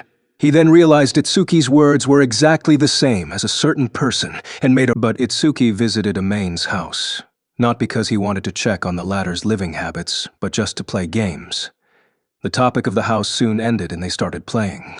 They were supposed to be reviewing for the exams that were to be held the following week, but before they knew it, they were playing video. Hey, stop wasting healing items, man. We might not have enough later. We'll figure it out. No, not that. You haven't increased your level. It'll be problematic later. While Amain was wondering how he should retort at the thrill-seeking Itsuki, the doorbell rang, creating an entirely different problem. A visitor? Itsuki paused the game, showing the menu as he lifted his face. He knew Amain hardly informed others of his address, and hardly any friend would visit. Even if there was, they would be stopped by the apartment block gates and press the speakers instead. I don't know. The neighbor maybe. Probably got some news on the notice board. I see. I'll go check for a moment. He restrained his facial muscles from twitching as he tried to pull a fast one over Itsuki before hurrying towards the door. It was fortunate that she did not call out after ringing the bell. He opened the door without checking, opening a little slit just in case he was seen, sneaked out, and closed the door. As expected, Mahiru was outside the door, and she blinked away upon seeing how Amain was being out of character. Shh! He made this gesture with his index finger. Please be quiet. Itsuki's in my house. Itsuki, my friend. He's here to play. I see. She understood why he was being so stealthy, nodded, and did not pursue the matter further. She handed the Tupperware over to him, as usual. It appeared she had been preparing this since morning. Inside was Odin. It was the perfect dish for the soon-to-be chilly season. Amain accepted the Tupperware graciously, letting out a sigh as he looked at Mahiru, who looked as though it was to be expected of herself. Well, I've always been grateful of the care you showed me, but I never had the time to express it. I am not doing so to be thanked by you, but it is impressive. Your place is presentable enough to invite your friend. Do I have to prostrate and express my thanks? Not at all. Please do not. Stop making me look like a bad girl. She gave such a dumbfounded look, and Amane could only give a wry smile. He really was indebted towards her, so he was somewhat serious with what he said. After being in her care for so long, even a dogeza might be insufficient. She brought quite the ample portion of dinner, and he was sorry about being a freeloader. He intended to find a chance to talk about— Since your friend is here, I shall not disturb you for long. Please excuse— Thanks for all the help. I won't tell Itsuki about— Please do so. Well, even if I do, he's not going to believe me. I guess. Amain felt conflicted that she affirmed his statements so readily, yet looking from Itsuki's perspective, He would have wondered if Amain was delirious, if he said, "Sheena is actually cooking for me." After all, the angel herself was a flower at an unattainable place. It would be one thing if he was a talented, handsome guy, but it would have been impossible to assume a lazy, useless bum like him could have her cooking. "May I ask you something?" "What is it?" "Since you cook for me every day, are you planning anything?" Labor cost money, and such free meals typically would be impossible. Amain himself would not have done so if he was in her shoes. While he had no expectation of a 1 in a million chance that she liked him, his curiosity got the better of him. Mahiru lifted her head a little as she pondered. "Just for self-satisfaction," she said without changing expressions. "It is not difficult at all. It is easier for me to cook 2 servings instead of 1, and I simply like to serve." "So, you just like to cook?" "That may be one reason. I too feel relieved that you do not have any strange misunderstanding, just expressing what you think. I worry whenever I see what you eat, so I am doing so for self-satisfaction." "Is that so?" "Of course, you do not have to worry about it. Do think of it as fortune falling from above." "Fine, fine." It appeared Mahiru had no intention to talk further. "Please excuse me." She bowed courteously and returned to her. "Is that really the case?" Amain did not think it would be enough reason for free dinner, so he muttered, as he too returned to his house. "Who was that?" "Just a neighboring sharing some food. I'll put it in the fridge. Don't continue without me." "Ah, sorry. I finished off the boss." "Damn you." Chapter 13. The Angel and the Cliché Development. The park Amain and Mahiru first met was along the road home. Amain's apartment was more suited for fewer people, and it would be a little difficult to house a family. Thus, there were few children in his apartment block, and it seemed the other apartments nearby were the same. Thus, the little park, not too far away, looked a little forlorn.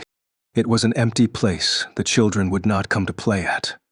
And it was there that he spotted Mahiru on her way home. "What are you doing here?" "Nothing." Mahiru was seated still on the bench, and narrowed her eyes once she spotted. Unlike the last time, they were more familiar. Amain could comfortably talk to her, but her answer was terse. She did not seem wary, and instead, it seemed she was unable to say something. "If it's nothing, don't just sit there looking helpless. What happened?" "It is nothing." While curious about how she appeared to be in a crisis, the latter did not say her reason. There was a silent agreement that they would not get involved outside their apartments, but once he saw how troubled she was, he could not help but talk to her. Mahiru might have hoped for him not to be a busybody. It's fine if she doesn't want to talk about this, so he thought as he stared at her stiffened face, only to notice a few white strands on her blazer. To be precise, fur. "You got fur on your uniform. Did you play around with a dog or cat or something?" "Not at all. I just saved a cat that was unable to climb down a tree." "This old cliché. Ah, I get it." "Eh? Eh?" "Sit there, don't move." He immediately understood why she was seated on the bench. He made a long sigh and left for a moment. Mahiru would definitely stay still. Or rather, she could not move at all. She's always acting tough for strange reasons, so he sighed. He went to the nearest drugstore, bought a damp cloth and bandage. He then went over to the convenience store and purchased ice typically reserved for coffee. He returned to Mahiru. "Sheena, remove your tights." "Huh? Huh?" Mahiru glared at him icily once. Amain stated so bluntly. Even if that's your response. Look, I'll turn away so that I'm not looking at you. Just cover yourself with my blazer and remove your tights. Cool the painful area and stick the wet cloth on it." He shook the grocery bag in his hand, indicating that he took no pleasure in seeing her remove her tights, but her face clearly froze. "Bullseye! Bullseye! How did you know?" "You removed one loafer. There's a slight difference in size of your ankles, and you don't want to stand up. It's so cliché how you twisted your ankle while saying you talk too much." Yes. Now remove your tights. Stretch your leg." It was obvious, but she never expected Amain to notice her injury, and grimaced away. She, however, took the blazer and laid it over her knees, probably intending to do as told. And so Amain turned away from Mahiru, took the cup of ice from the convenience store, and poured water into it. He sealed the opening, preventing water from leaking out, and took a towel from his bag. making an ice pack on the spot before he slowly turned around. As told, Mahiru removed her tights, showing her bare legs. Bare before him were the taut, soft, curvy legs devoid of useless fat, along with an unnatural swelling. Looks like it's not too bad, but it'll worsen if you move too much. Let's ice the injury for the time being. You may find it a little cold. Once it's not so painful, I'll put the cloth on you. Just rest. Thank you very much. Next time, just be honest and ask. I'm not helping you because I want you. Amain himself was hoping to at least repay some of the favors she showered him with. Mahiru put her leg on the bench and cooled her ankle. There was no change in facial reaction, but she did not refuse Amain's intent and merely sat still. Is the pain subside? A little better. I'll get you a wet cloth. Don't get angry at me and think I'm a pervert or stalker, okay? I will not say that to one I owe gratitude to. That's good. Amane once again emphasized that he had no impure thoughts as he knelt down to Mahiru's position. He wrapped the damp cloth over Mahiru's red swelling ankle. He asked her how much pain she was in, and she said she could stand up and walk. But she remained seated to prevent the injury from worsening.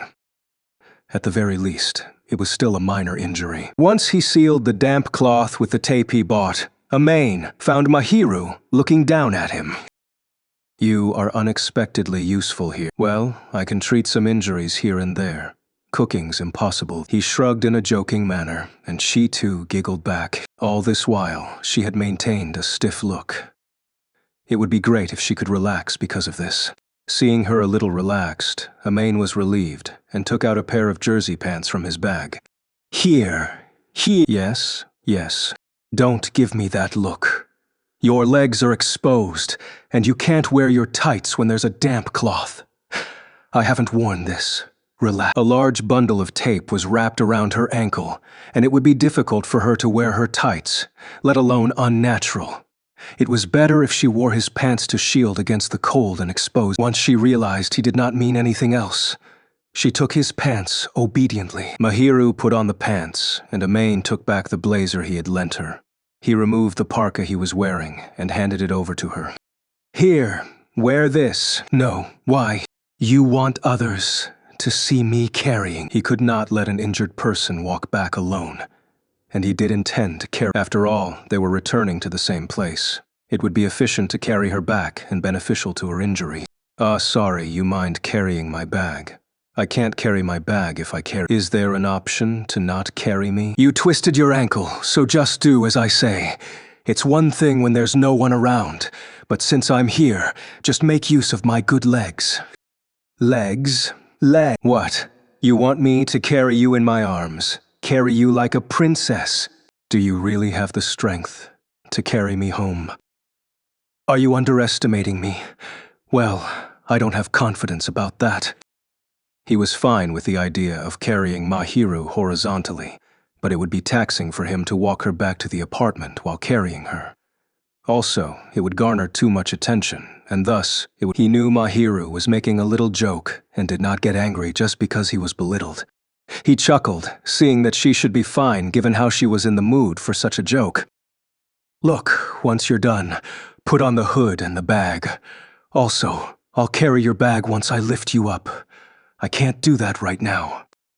Sorry, it's fine. As a guy, I'm not so despicable as to leave an injured person behind and go home. He knelt down, turning his back on her, and she cautiously shifted her body onto him.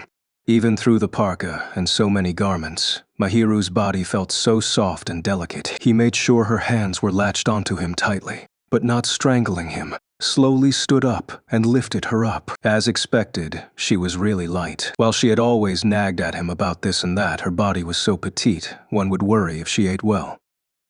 Well, it might because she had a petite figure to begin with. He could smell a faint sweet scent and was starting to be overwhelmed with anxiety as she continued to latch onto him nervously. He did his best to remain steadfast, though, as he went home. The sight of a person carrying someone on their back would attract lots of stares, but luckily for them, Mahiru's face was hidden and lowered, and Amain did not attract much attention.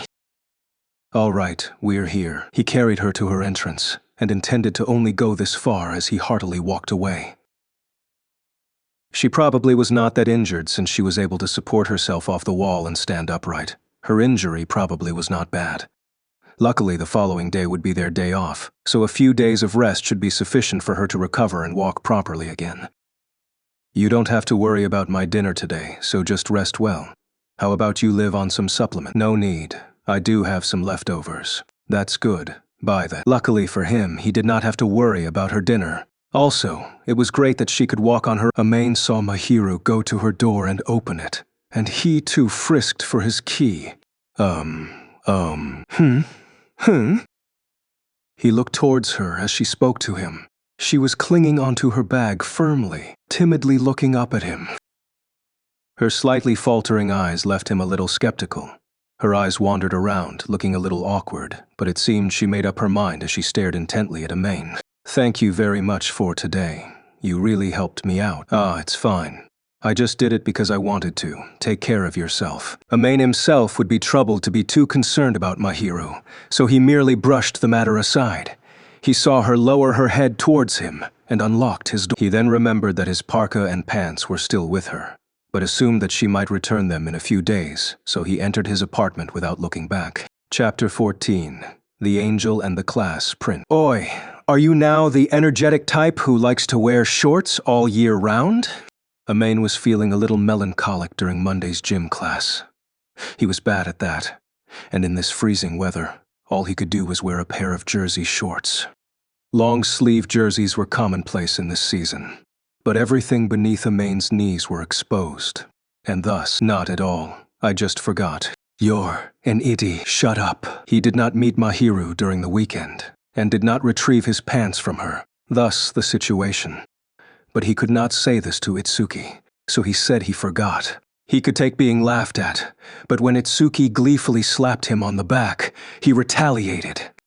Itsuki groaned like usual, and Aman merely sighed as he looked. They were at the grounds, but the girls were at the same area running their own activities, so they could spot the girls around.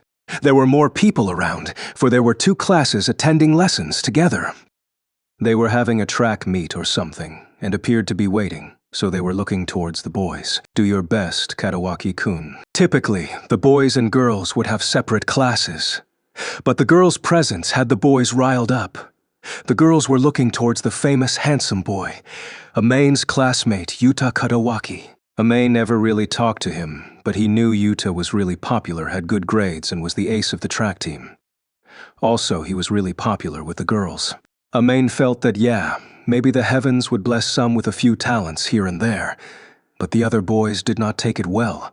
A few, he's still as popular as ever, I guess. You're not interested? We don't really have anything going on. Even as classmates, we don't talk. It's fine. Amain felt that Kadawaki was not hurting him in any way, and since they had nothing going on, he would care less about the latter. He understood that he was in the minority, but he was not jealous of Kadawaki as the other boys in his class. No matter how perfect Kadawaki might seem, he felt there was no point in feeling jealous. You don't seem very jealous there, Amane. What? You want me to say? Gosh, I'm so jealous of his popularity. That's not like you.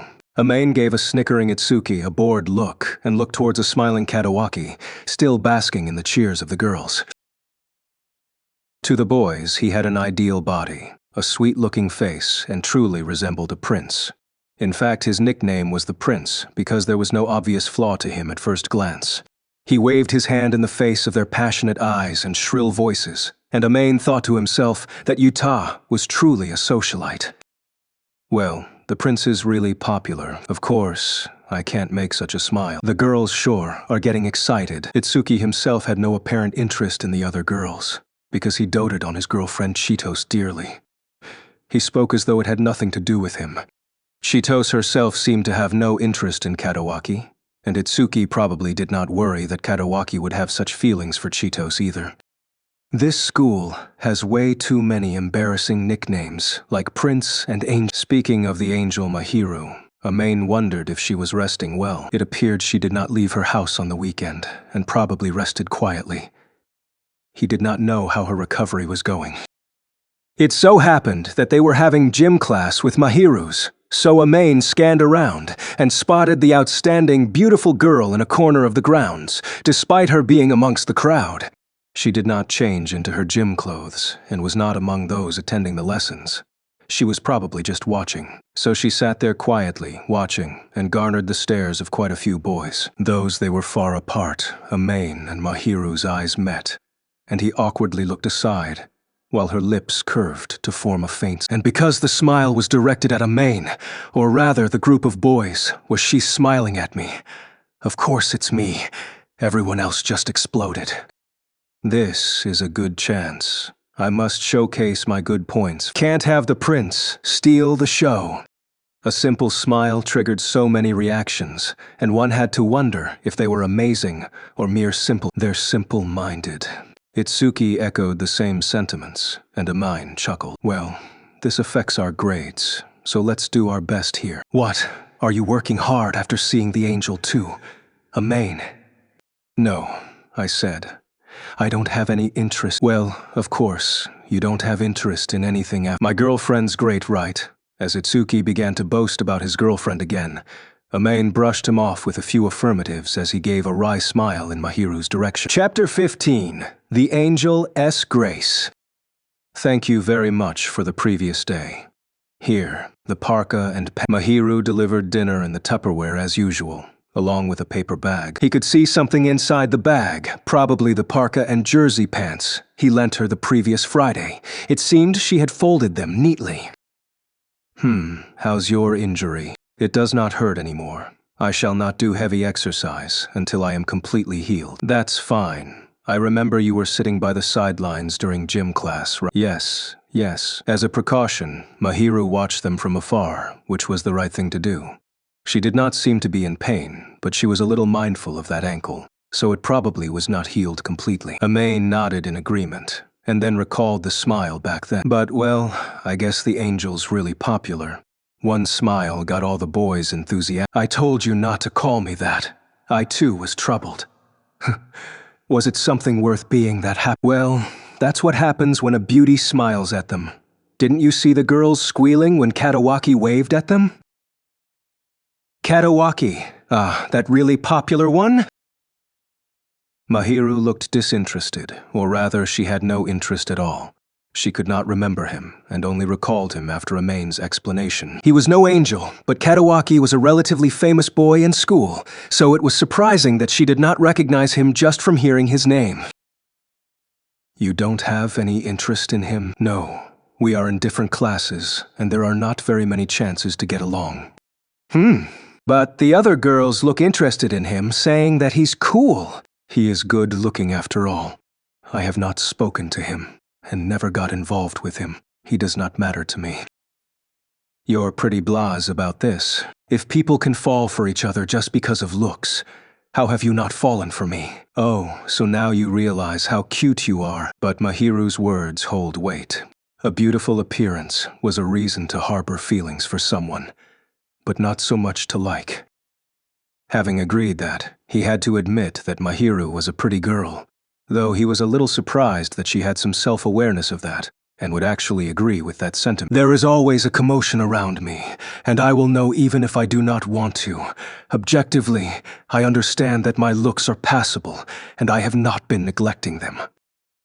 Mahiru said as a matter of fact, not a hint of arrogance in her voice. In fact, she probably did everything she could to maintain her beauty. Her face itself was pretty, but she was not satisfied with just that. Her hair appeared to have a halo befitting her moniker as the angel, and her skin was perfect and unblemished. She was always doing housework, but her hands did not coarsen, and she did trim her nails. She had a fine, curvy body, and that was not something attainable within a single day. You're right, what you just flatly said is the truth, and I'm not uncomfortable with that. So, does that mean that you're not embarrassed to be praised? I will find it annoying if others praise me too much. A beauty, sure, has her trouble, along with the rewards that come with that, so it is not all bad. You're making it sound like someone else's business. What? Is it better for me to answer, that is not the case, with a bashful look? No, I know it feels really awkward for you personally. I guess so. I do also feel it is pointless to put up such a facade with— Yeah, Yeah, he would feel gaudy if Mahiru was to correct her unfiltered manner of speech, and would feel some goosebumps if she treated him as she did to others at school. He hoped she would remain the way she currently was. Habit sure is scary. If she acted like the angel at school here, he would find it surreal. The Mahiru Amene knew of was the one present before him, not the one at school. Both of them concluded it was for the better. So Amane looked towards the Tupperware brought towards. It was a larger portion than usual, containing several dishes. It was more of an early bird bento box than mere leftovers at this point. Quite a lot today. You took care of me after all. Didn't I tell you that you don't have to worry about that? Ooh, there's a croquette. One should never underestimate the croquette. It was often sold as a side dish and commonly sold, but it was tedious to make, and infamous for being the most tedious dish to cook it. One had to steam the potatoes, fry it, add ingredients like beef and onions, shape it, cool it, coat in batter, and deep fry it. It was a bunch of ordinary yet tedious steps. Amane, who could not cook, saw how much of a hassle when his mother made it. Thus, his mother was often unwilling to do so, whenever he asked of it. I simply fried the frozen stuff together. So you made fried chicken too? Yes. The only fried food Amane ate while living alone were the side dishes from the shops, and he was really grateful to receive handmade ones. If he were any greedier, he would have asked to eat it when it was fresh and crispy together with rice. I do want to eat something freshly made, though. Out of hygienic concerns, she would cool the food before putting them into the Tupperware, and he had to reheat it before eating. An oven could replicate the crispiness, but it was nothing like the tech. Of course, that too would be delicious, but the best would be if he could eat it fresh out of the pan. He merely blurted out his own wish without any other intent, but he might have been a little too loud for Mahiru. You want me to enter your house? I didn't say that. You shared food with me, and it'll be too much if I ask you. To shake off all suspicion, he shrugged and denied so. Mahiru put her palm under her chin, looking down. She seemed to be thinking of something, and did not look at Amane in the eyes. Half. If we each contribute half of the ingredients cost, I will consider cooking for you at your house. Mahiru finally said so, and the vigor in her words left Amane's flabbergasted. It was merely a joke, or a notion he accidentally blurted Tumdi, but he was taken aback by how she seriously considered and agreed to it. Typically, would anyone cook in the house of a boy she was not well acquainted with? Even if that was more efficient, he was still of the opposite gender, and they were not on close terms. Surely she would be uneasy. Look, I'm more than happy to share half the costs, since I'm getting too much from you. Won't you find it dangerous? If you do anything, I will crush you, physically, irreversibly. Whoa, you scare me. After all, even if I do not do so, you will not try anything. You do understand my position at school? No. If I do anything to you, I'll be dead meat. There was a vast difference in popularity between Amane and Mahiru, the latter a weak girl at that. If Mahiru said that Amane did something to her, there was no doubt Amane would never be able to step foot into the school again. He knew the consequences of social suicide. After all, he was no fool, at least not one without restraint. Or rather, he himself had no such intent. And also, you do not seem interested in people like me. The conclusion, coupled with the serious face, had him smiling wryly. What if I say, you would have talked to me incessantly, and I would keep my distance. So, I guess you recognize that. Well, I do know you are a safe person for— Thanks for the compliment. I guess that's fine, so he thought. But he really had no intention to do anything to Mahiru, so he did not deny it. Naturally, he would seize upon this opportunity for dinner fresh off the pan. While putting on the title of the harmless boy, he also gained the privilege to eat together with her. Chapter 16.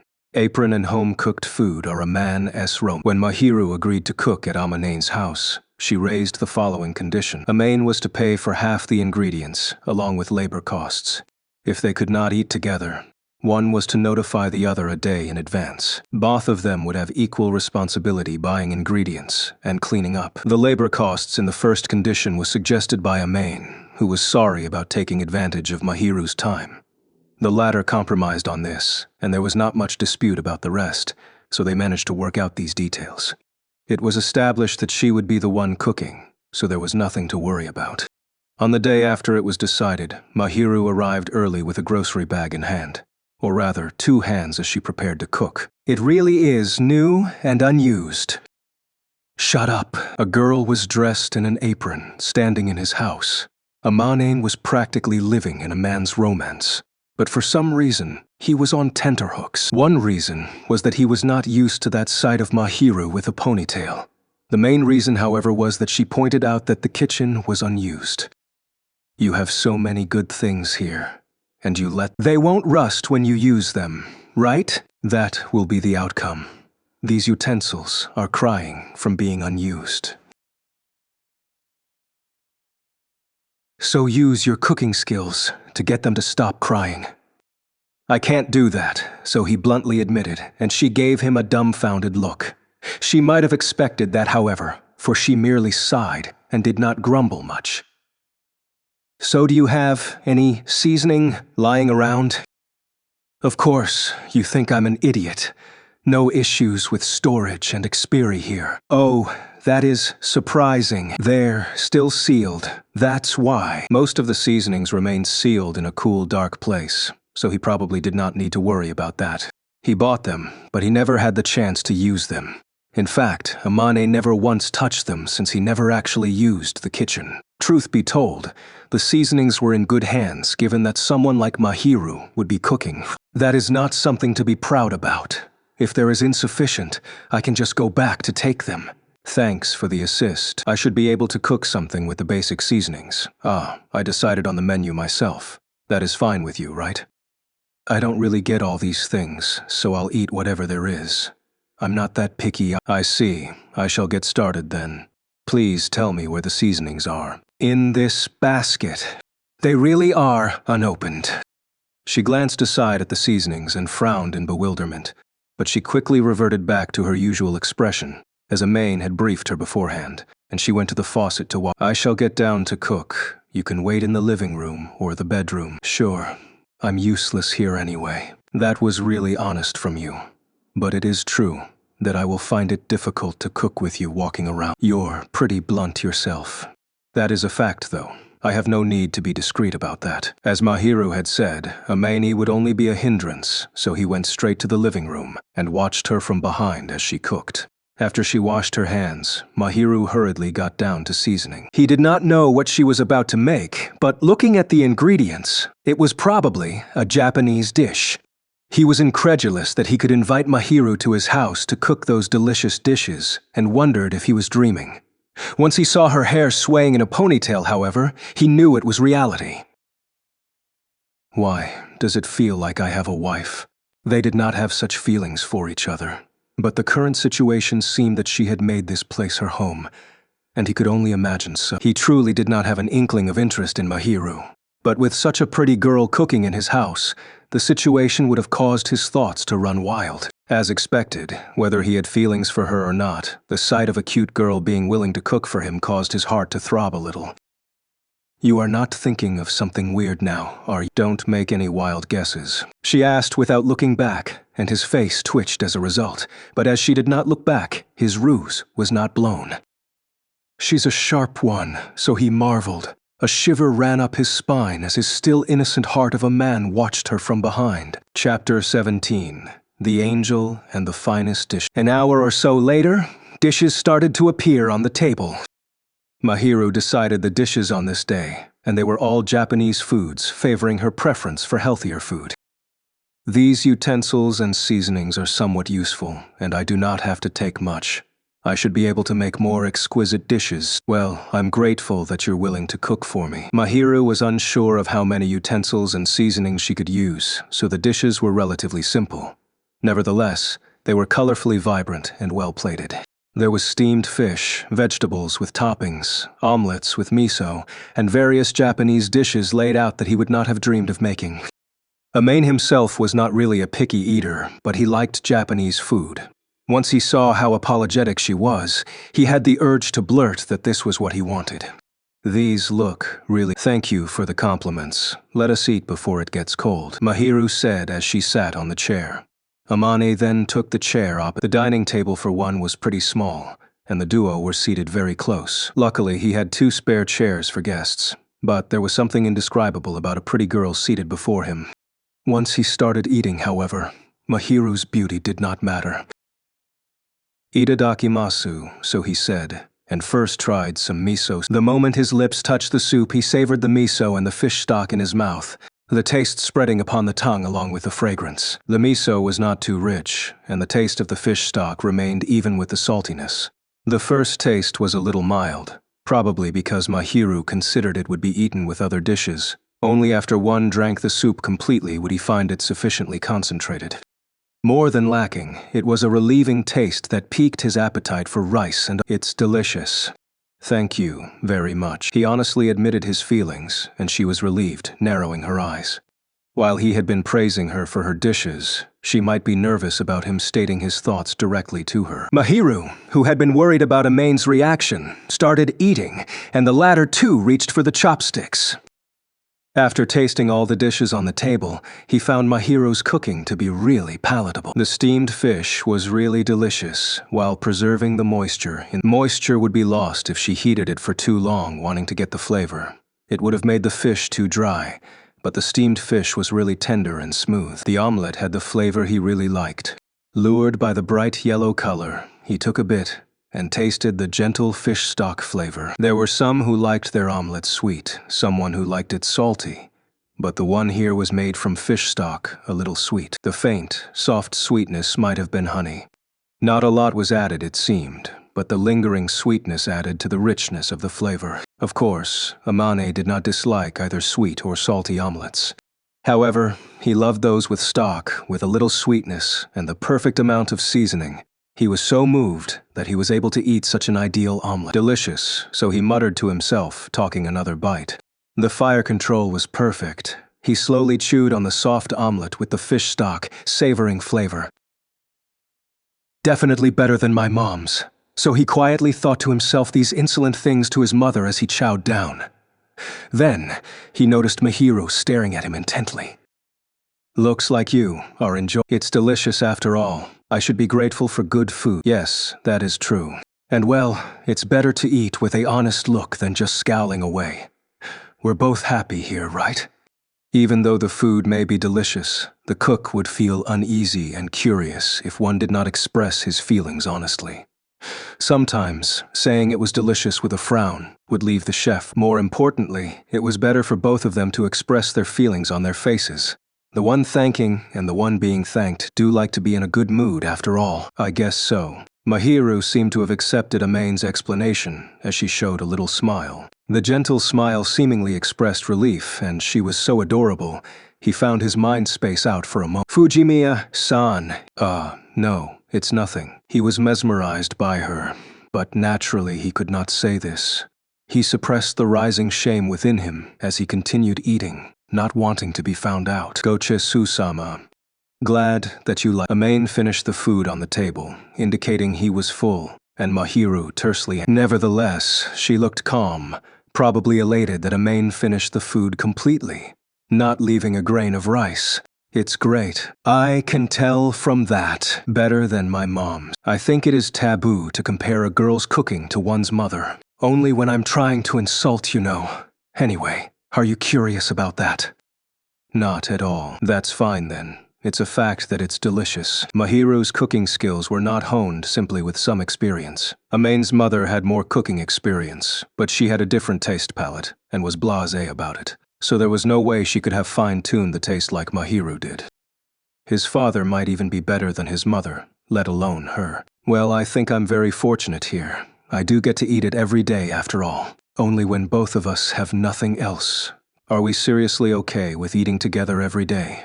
I would have suggested so, if that is not the case. Well, that's true. He knew very well that a straightforward person like Mahiru would not have suggested so if she disliked it. But despite that, he was wondering if this was fine. He paid for half the ingredients, along with labor costs, but he was worried that it would be too taxing on Mahiru. Do you normally cook for guys you don't like? You are living too unhealthily. Also, I do enjoy cooking, and I do not dislike, but, if you are still concerned about that, I do not actually have to cook for you. No, please cook for me, thank you very much. He instinctively answered, and it showed how much her cooking was a necessity, something he liked. For him, getting Mahiru's cooking was a matter of life and death. He had some awareness of his own stomach, but the problem was that her cooking was too delicious. It was likely that if he went back to eating side dishes, every day would seem bland. Once she heard his instant answer that was easy to understand, Mahiru showed a wry smile. Please accept this. Oh. Amain had to sigh with elation, anticipation, and guilt, thinking about how the days of eating together with this great merciful angel would Chapter 18. The Angel's grades are perfect too. Amain. How is it? The term-end exams finally ended, and the students were finally liberated from the hellish tests, huddled with more enthusiasm in a few groups in the classroom. Amain and Itsuki were relieved as their exams too ended, appraising their performances this time. Normal, not too bad. Amaine naturally responded to that question, but there really was nothing much to say. The questions were all within the testing scope, and it was not too difficult if he had revised properly. He did not feel any different writing this year, and had no thoughts in particular. While Amain was one who hated the hassle, he would not slack in his revision. He understood most of the lessons, and could perform as usual during exams. He might have difficulty getting full marks. He could get at least 80 to 90%. You are probably going to be in the top 30. Intelligent. Arn, teach you. Just revise daily. You're boasting about what you do daily. I don't want to hear it from you when you're being all lovey-dovey and not stud. The difference between Amane and Itsuki was not in brains, but because the latter had been spending too much time on his girlfriend Shitos. Itsuki himself was no fool and could have gotten a high ranking if he applied himself. Unfortunately, he prioritized most of his time on Shitos and was ranked lower than Amain. A girlfriend's nice though. Yes. Say Amain, you should look for one. I guess men have shed tears of blood wanting girlfriends. There were hordes of people wanting partners, and to certain people, Itsuki's careless words might have been infuriating. Amain did not intend to be angry, and at this point he had no desire for a lover, so he merely intended to listen. Anyway, how do I go about asking for a girlfriend? A double date. So am I supposed to be dazzled along with my imaginary girlfriend? Then, show off to us. You think I have the personality for that? Impossible, huh? Of course, Amain too had self-awareness of his own bland personality. He was one to avoid hassles as much as possible and was overly honest. Some might find him aloof and would have a poor impression on him. It was impossible for such a personality to find a lover, and if he somehow got a girlfriend, the relationship between them would have been really bland. At the very least, it would not be as eye-catching as Itsuki's. No, but Amain, you should find someone you like. Anyway, the girls will have a different view of you if you cut away your bangs, look a little more refreshed, and straighten your back. Amain felt he had an accurate opinion of himself. He was not super handsome like Katawaki, or the fine cool-looking type like Itsuki, but he was not exactly ugly. If he had dulled himself a little and watched his habits, he would be no inferior to a typical high school boy. But even if he did doll himself up, Amain was not the type to simply approach others. Those that latch to you just because of appearances aren't really the loyal type. You say that, but if she shows no interest in you, you can't understand her personality, right? Even then, I'm not in the mood to look for a girlfriend, and even if he did, her illusion would be broken seeing his daily life. Amain was a human with zero ability to live independently, and was callous to others. Even he would grimace to himself, thinking that he would want to meet a girl who would be attracted to him. After all, he hated interacting with others. His personality was unsuited for this, and he had no thoughts of getting one. With Mahiru cooking at his house, it would be a tragedy if he somehow had a girlfriend. He had no intention of getting one, and was not worried by that. But that one reason alone was dissuading him from. At this point, his priority was Mahiru's cooking stuff and getting a girlfriend, and that would not change easily. You really are boring, aren't you? Want Chi to introduce some of her friends? Don't be a busybody. Most of Chitos's friends are noisy, and just having one as a girlfriend, you're gloomy after all, Amain. Shut up.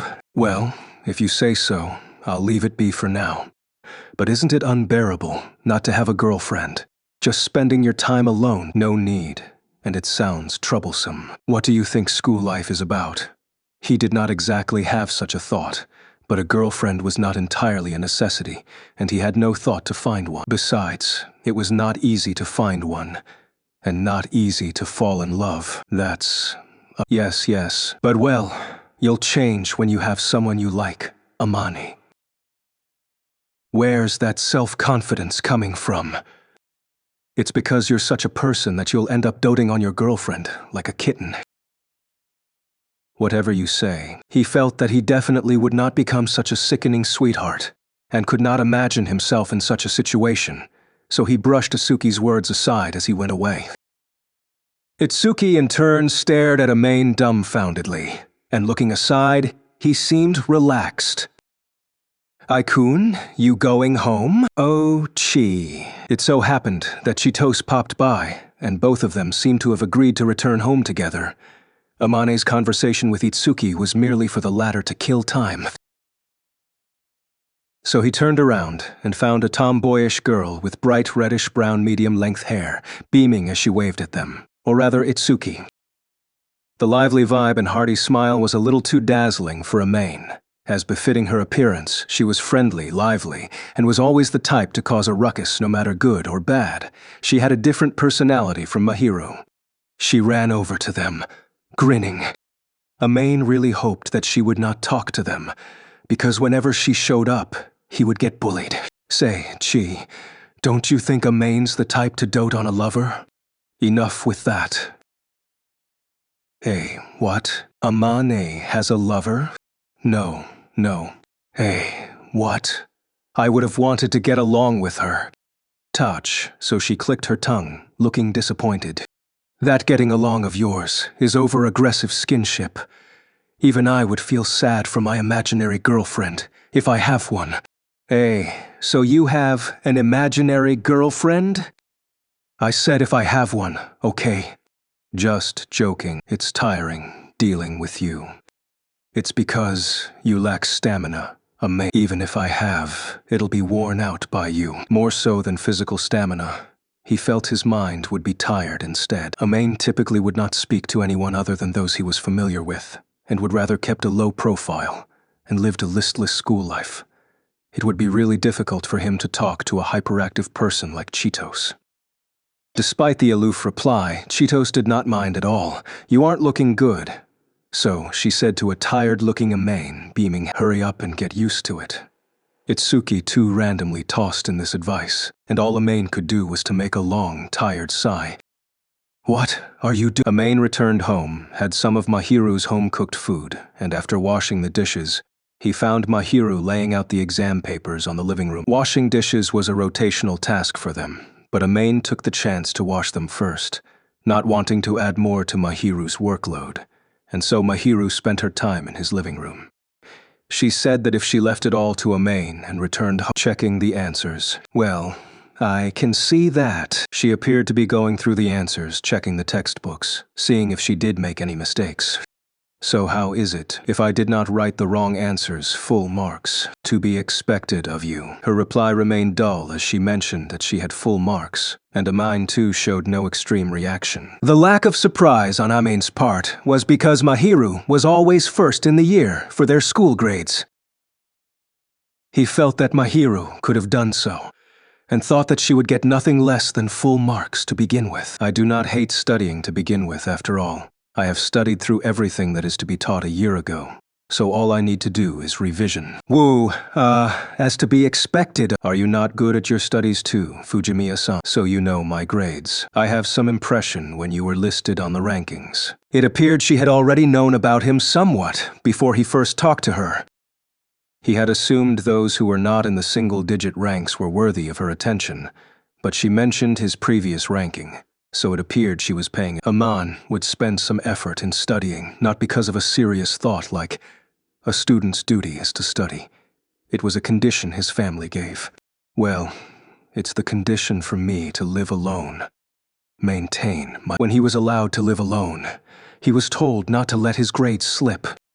There was also the condition of him have to return home once every half year. But that could be arranged over a long vacation, so his family would not meddle if he maintained his grades. I'm just working hard enough for them not to cause me trouble, but I can't best you. You really work hard. It is important to work hard, Mahiru muttered, looking down. The bangs covered her expression, obscuring it, but surely she was not happy in the slightest.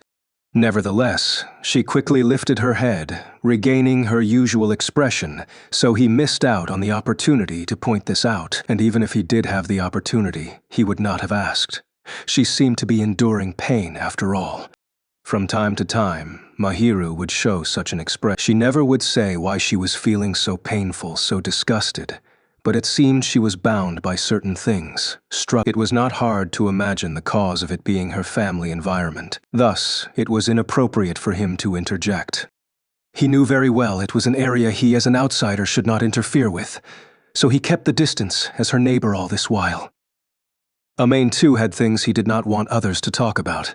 He too often sensed that outside interference was really a rude thing, and found himself more grateful when others pretended not to notice. Mahiru did her best to hide the emotions she had. I shall be leaving now, she said with her usual chirp, and then kept her textbooks and question papers into the... He did not intend to stop her. I see, and answered tersely as he looked towards her while she did. She was done packing all the things she took out and stood up from where she was seated when Amain noticed there was something not belonging to himself behind an empty mug. He reached his hand over and found a plastic case containing the student ID, which every student would have. It appeared she had taken it out along with her textbooks and forgot to pack it back. He scanned her face along with her name, student number, birthday, and blood type, simple information, and called out to her right when she was wearing her shoes at the door, about to return back. You forgot the... sorry to make you bring it to me. Good night then. Good night. She bowed courteously and left his apartment. As he watched her leave, he gently sighed. He recalled the full date written on the student ID, especially the month and day, and put his hand on his forehead. 4 days later. If he had not seen her student ID, he would never have known about Mahiru's birthday. If only I had known earlier, so he sighed again. Chapter 19. What the Angel Wants. So, you have something you want. The next day, Amane took the opportunity to raise this issue to Mahiru over dinner. He decided to give her a present, a birthday present per se, but he did not really mean anything, and just wanted to repay her favors. But that would have sounded really suspicious. Even he found his question to be indelicate, brutish even, and started to regret it. But Mahiru stared at him in surprise. Why, ask this out of a sudden? Well, it looks like you have nothing you want, so I'm just asking because I'm curious. That is still too sudden. He felt he could have done better, trying to misdirect her. But he could not take back the words he had said. Luckily or not, it appeared Mahiru did not notice it was about her birth. Ultimately, she felt he could not have known about his birthday, and never thought about that. I see. So what do I need now? What I want? What do you want? A whetstone. Whetstone? He asked again without thinking, for the answer was completely beyond his expectations. Or rather, nobody would have expected a high school girl to want such a thing. Typically, they would have wanted cosmetics, accessories, bags, and such stuff. Amane could not imagine that she would have asked for... Yes, a whetstone. I do have a few of them, but I do wish for a finer polishing whetstone. Hey, you're a high school girl now. Please do not ask of me to be an ordinary high school girl. Her words left Amain unable to retort. No matter how lightly they put it, Mahiru truly could not be called an ordinary high school girl. She was already famous as the angel in school, equipped with brains and brains, perfectly capable of housework and cooking. Her taking care of Amain, who was completely hopeless at housework, would have one assuming she was a girl already married off. But who would have imagined her wanting a whetstone? It appeared Mahiru would be the only high school girl who would have wanted a whetstone. You're not buying for yourself. Not that I cannot, but I do not often have the chance to, and it is relatively pricey, so I have not. Also, I have a few polishing whetstone, so I am in. As she mentioned how she had a few with her. He really could not imagine how she would be in the future. We have a high school girl sharpening her chopper here. There are, though. Even if there are, you're the only one I know of. Never mind someone who wants to have a wet. Sounds like a rare thing. Not bad. What do you mean, not bad? It was really rare to see a girl with such likes, and so he did not know what she wanted. Amain himself was at his wit's end, and Mahiru tilted her head incredulously. Say, Itsuki, as he did not know what kinds of things Mahiru wanted. He could only go with his last resort to ask Itsuki. He had anticipated that since Itsuki had a girlfriend like Cheetos, he would have an inkling of a girl's thought process. A rough gauge of what a tip. He did not know if Mahiru was ordinary, but he deduced that at the very least, Mahiru would not hate anything a girl would like. What? What present did you give Cheetos? He thought it should be fine if he asked what Itsuki gave. Asking so, but the latter gave him an astounded look. Hey, you want to give a present to a girl? You think I'm the type to do that? Nope. See? So why do you ask? Someone I know has a birthday, just for reference. He would have taken this reference to the next level and go off to buy one, but he did not want to say that. Aha, the best thing would be something she likes. Anyway, you usually should be investigating this. This is the trick to keeping a great relation. I said she's not my girlfriend. Amain could imagine how dangerous it would be if Mahiru was his girlfriend, in various ways, mostly the killing intent around him, however, and was terrified by that notion. It was true that he felt at ease being with her, but these two were simply together, with no desire to get attached. It was not love at all. While he certainly found her cute, he did not intend for the relationship to end up like that. Such was the feeling he had for Mahiru. What she wants, what if I don't know? Got to look at how close you are to her. If you're on good terms, some accessories should be fine. But if you're not that close, a few small items or consumables, she should be happy with flowers. But sometimes that makes things complicated. You're really well versed in that. I learned my lesson after all. Initially, Itsuki and Cheetos were not the lovey-dovey couple they became. It appeared they got closer slowly during middle school. Amane was in a different middle school from them, so he did not know the details. But it seemed they went through lots of hardships before they started dating. Even at the Itsuki must have brooded quite a bit choosing a present for Cheetos, so the choices he raised might have been made after much deliberation. Some hand cream should be. Hand cream! The unexpected choice had Amain pondering. With a gleeful look, Itsuki explained. It works for whatever age groups. Students use textbooks and notebooks every day for classes, and their hands dry easily. Working adults, too, get their hands dry typing in an aircon room. Housewives usually soak their hands in water, and their hands get coarse easily. It's really usable. It's disgusting how much you know. Well, you're the one asking. Pack, so Amain was slapped in the back, but they merely laughed it off, for it was a joke. Hand cream. It was true this probably would not trouble her. Amain had made it his duty to wash the dishes after dinner, but Mahiru would surely be washing things in her house. Her hands would surely turn coarse. It was certain, looking at her silky hands, that she often took care of them. In that case, buying such skincare products should be fine. Well, I take that in mind. Go ask Chi later. Those of the same gender might have a different idea. Hey. It's about time you get used to her already. Okay. He did not hate her, of course, but he found Cheetos to be the type he could not handle, and was unenthusiastic about the prospect. Itsuki merely smiled away, patting Amain on the back. Chapter 20. The Angel and Her Birthday. Once he was done asking Itsuki and Cheetos for advice, Amain finally chose the present, and on Mahiru's birthday, he looked at her back, feeling really tense. His payment to Cheetos was the special crepe from the shop before the station, the winter limited berry special, and having convinced her to buy something else, he added that to his present. but at this point, he was wondering how to hand it over to Mahiru. The one who was supposed to celebrate her birthday was making dinner as usual. He did not know what the menu was, but it seemed she was making Japanese food. She was acting naturally as usual, nothing too different about her. He could not sense any birthday vibe from her. The way she acted so calmly, one would wonder if she remembered it. Even after dinner was served, nothing changed.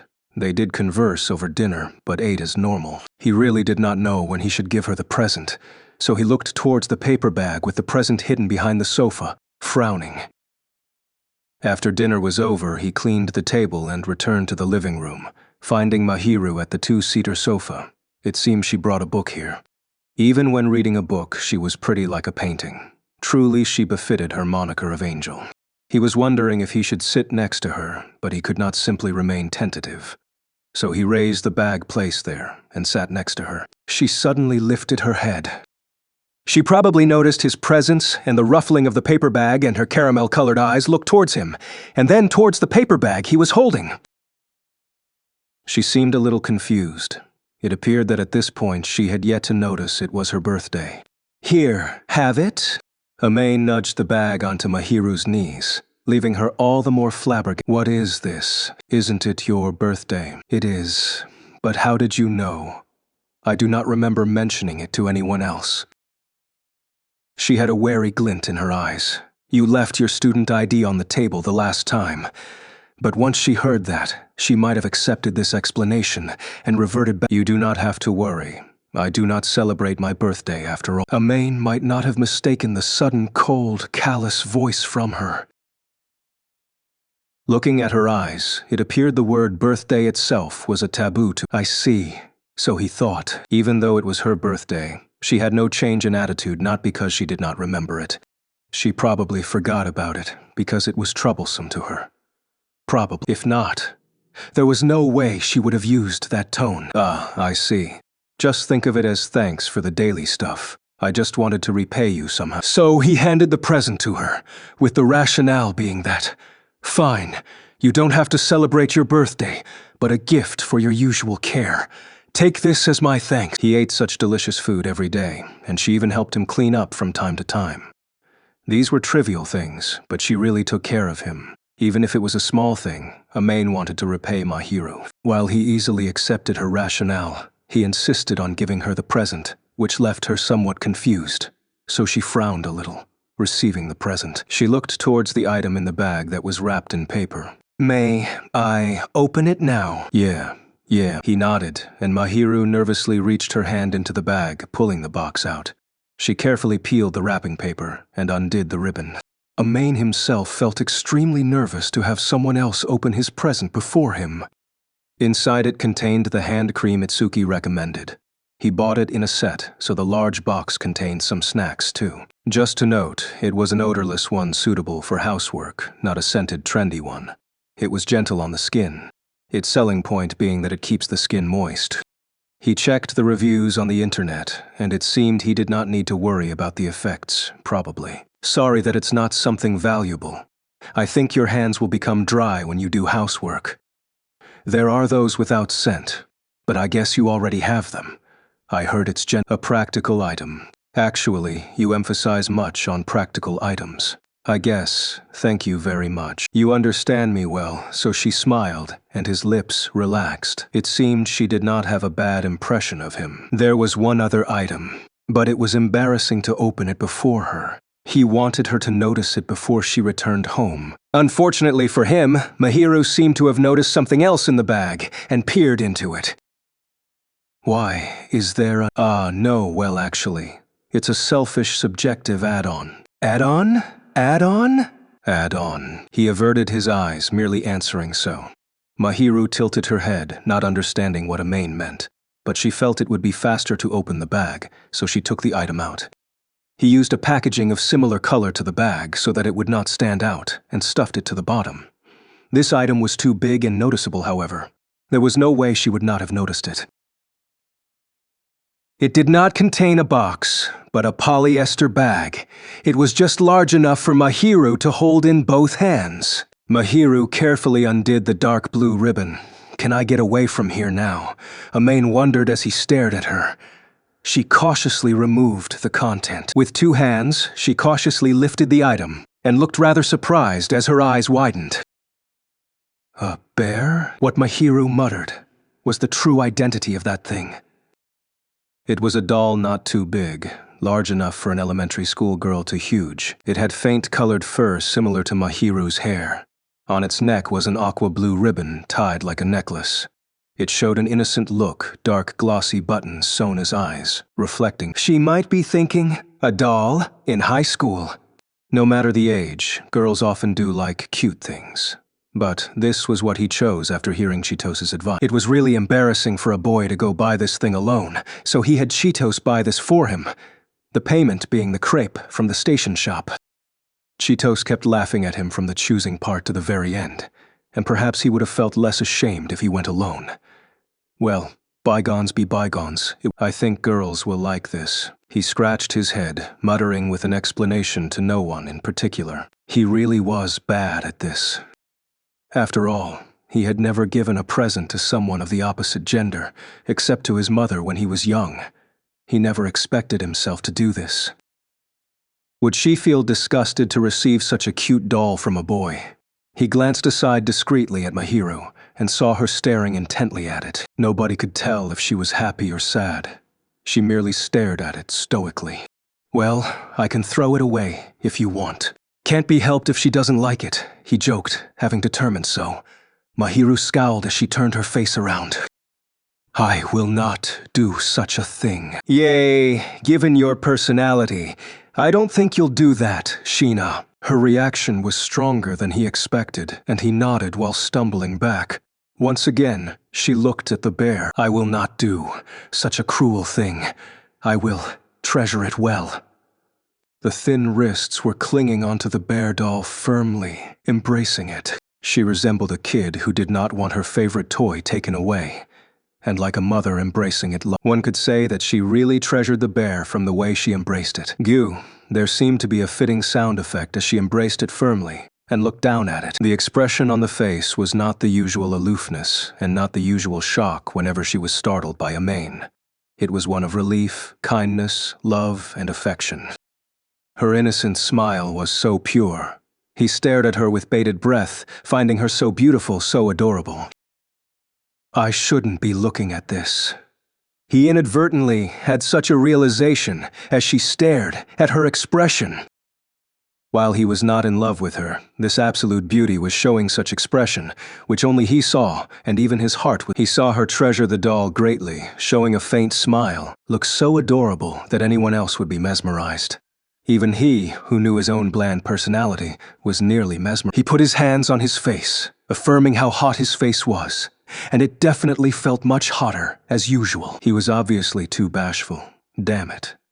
And so he cursed with a volume Mahiru could not hear. Luckily, she was not paying attention to him, for half her face was buried into the bear doll as she embraced it lovingly. That side of her was similarly adorable, and Amane restrained himself greatly to avoid squeeing.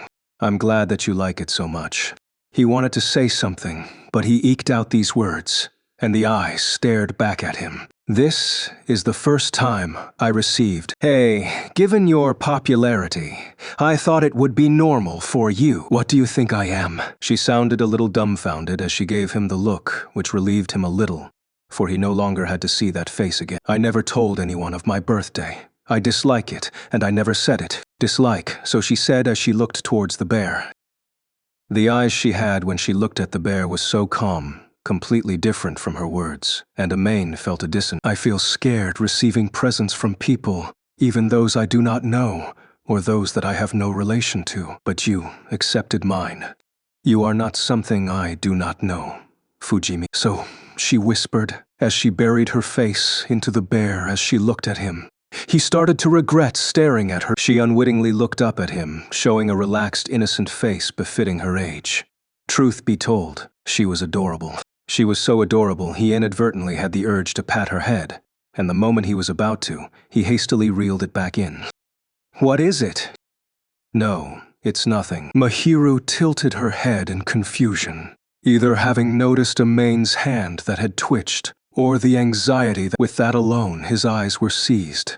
Pretty girls are truly terrifying things. But if he were to admit bluntly that she was cute, even he would be ashamed. And he was sure this would be her answer. And if he said such words, Amain would die in many ways. So he decided to contain this impulse for now. Thank you very much, Fujimiya-san. Amain averted his face, and Mahiru's soft voice entered his ears once again. Chapter 21. Friend. Hey, Amane.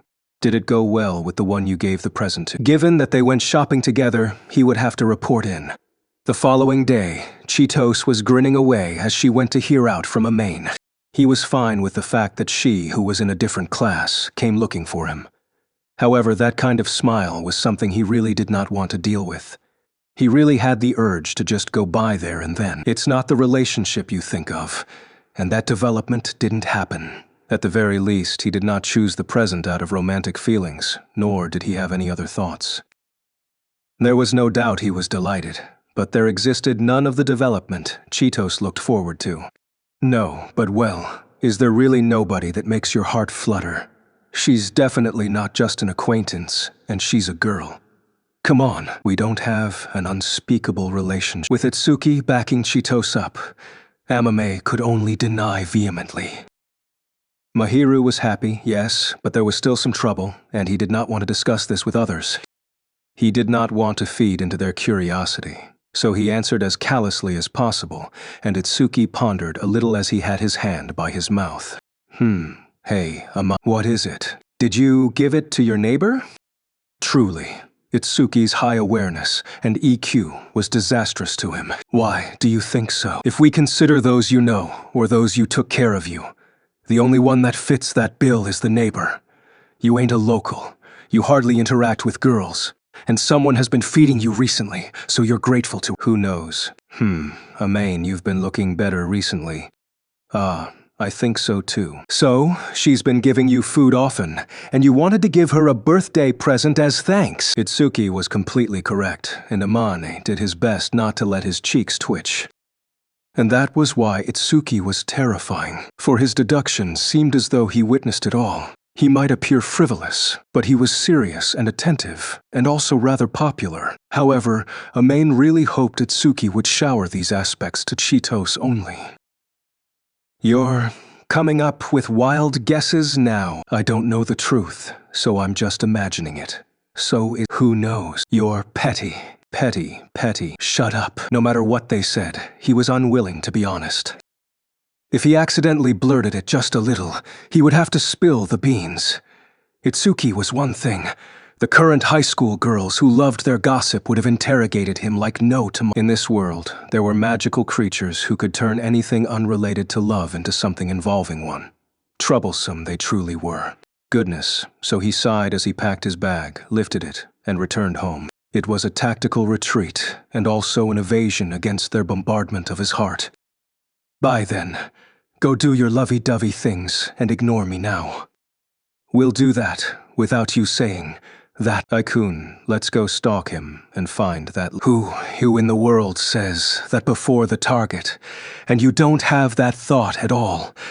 The most you'll do, Tech. Her cute lips formed a pout, but Chitos's eyes were serious. At this point, Amane felt a shiver realizing that Chitos was not joking and would really do it, so he left the duo behind and hurriedly left the classroom.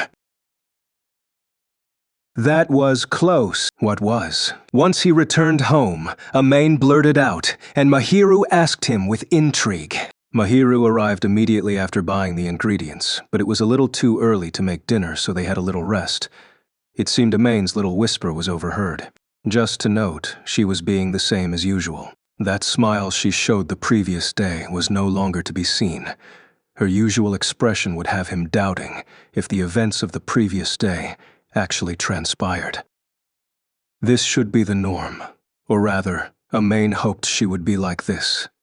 If she was to show the same expression she did the previous day, he would feel a hard no. Well, Itsuki and the others were gossiping about the present because I went to discuss this with them, so he quipped and sighed. It seemed Mahiru had remembered Itsuki's name. Ah, I see. And she too sighed. Well, those did not look like things you would buy, Fujimiya-san. That's not what I meant. They already felt it was impossible for a male to give a female a present, and that was why they wondered if he was in love. In fact, neither of them had the sweet, sour, or bitter feelings that came with falling in love. Just my own issues. Goodness, what were they guessing? It was true that Mahiru was cute, and he had the desire to touch her. He could not deny that, but he felt every youth would feel this way. And after all, his heart merely jolted a few times when he once again realized Mahiru was a real pretty girl. There was no way it was love. Even if he did like her character, he did not think of the extraordinary to form such a relation. He glanced aside and saw her usual, pretty face. However, his heart did not palpitate as it did the previous night. Once again, he affirmed that he had not fallen for Mahiru, and sighed. One had to wonder what she would say if she noticed him watching her, so he turned his eyes towards the phone, only to see an unread number on a chat app icon. It's probably Itsuki, so he thought as he opened the app, but the name on the new message was beyond expectation. Once he saw the name Shihoko, he frowned. Amene had only 3 female contacts in total. To be precise, they were Cheetos, Mahiru, and his... What now? So he thought as he opened her chat. It contained the agitated text he really was bad at dealing with. Things like how his exams went, if he had any difficulty in life, and so on. The reason why he was bad at dealing with Cheetos was because there was someone like Cheetos. Or rather, an older Cheetos in his family. Amane did not hate her, and could not bring himself to, but his own mother's personality was too much for him. Your grandpa sent fruits, so I'm sending some to you. We'll be delivering on Saturday. Do stay at home in the afternoon. I'm not going to forgive you if you refuse or aren't at home, you know. You just decided on my schedule like that? He had no real plans for Saturday, and was fine staying at home. But should she not contact him? What is the matter? Mahiru might have heard the mutter as she looked towards him with her usual expression. Mom's delivering fruits she received from Grandpa. Probably apples. Do you know how to peel them? With a peeler, maybe? You may, but it is a waste of nutrients to peel off the skin. My mom says the same thing, so he thought, but he swallowed that note. I'll just eat with the skin then. That is barbaric of you. I'm lazy, you. That is lazy. He could only show a wry smile at her usual blunt honesty, and shrugged away. While Mahiru looked stupefied, well, it will end up in the stomach after all. But she somewhat relented. Oh yeah, I don't know if I can finish them all before they rot. You want some, Sheena? I shall have some then. Fruits are expensive after all. Her words might seem a dampener, but these words were truly befitting her. Saturday, is it? I shall prepare lunch as thanks. I'm the one who's always being taken care of. It is fine. I do not dislike cooking for you, Fujimiya-san. She made a sincere little smile, giggling. Amane averted his eyes awkwardly as her smile reminded him of what happened the previous day. I'll leave it to you then. So he tersely responded. Chapter 22, The Peaceful Land and the Enemy S Attack. Amane planned to deliver the fruits immediately after receiving them, and that might be a mistake when... Amane. Once he heard the doorbell and the cheeky, high-pitched voice, he realized the situation and clutched his head. He was grateful that Mahiru would drop to cook lunch on a Saturday and thought it was a blessing from... In fact, the carbonara she made was really delicious. The thick sauce and the black pepper matched perfectly, and it was really delicious. It was not Mahiru's fault, actually. Yes, she really was not at fault.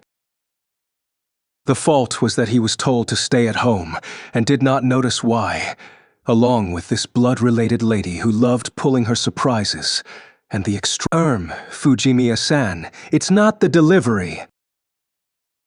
Nope, Mom took the key and went past the gates. In hindsight, he was at fault for taking his mom's words at face value when she would have wanted to observe him, no matter what. There was no way his mother would not be up to something. Mother? Most likely.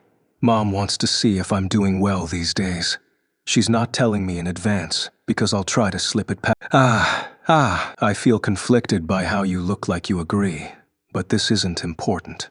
The problem was, how would he deal with Mahiru, who was here? If she was at the gates, he could have Mahiru return home.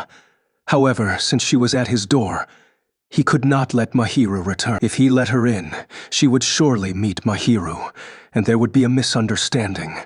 Mahiru, too, would not wish for the same. What shall I do? While he wondered, the intervals between the doorbell rings shortened. Ah, goodness. Sorry, Sheena. Go into my room, please. Yes? Hold this. I'll try to get my mom outside, and then you go home. Sorry about this, but he really had no choice but to hide her. Lunch was made, but they had cleaned up the place, so that was fine. The shoes could be hidden inside the shoe cabinet, and he would bring her blanket and other personal belongings into the room. While she was in his room, he would offer some food once his mom was done inspecting, and she probably would agree to that. He would, however, refuse her if she demanded to inspect the room. He would ask to make dishes using ingredients not in the fridge, and they would go shopping together. That would be the moment Mahiru would escape, or so he planned. I don't have a choice here, so he told Amain, handed her the extra key and begged her. Yes, she nodded, despite looking troubled. They were not using the storeroom, for it would be really cold without the heating during this season.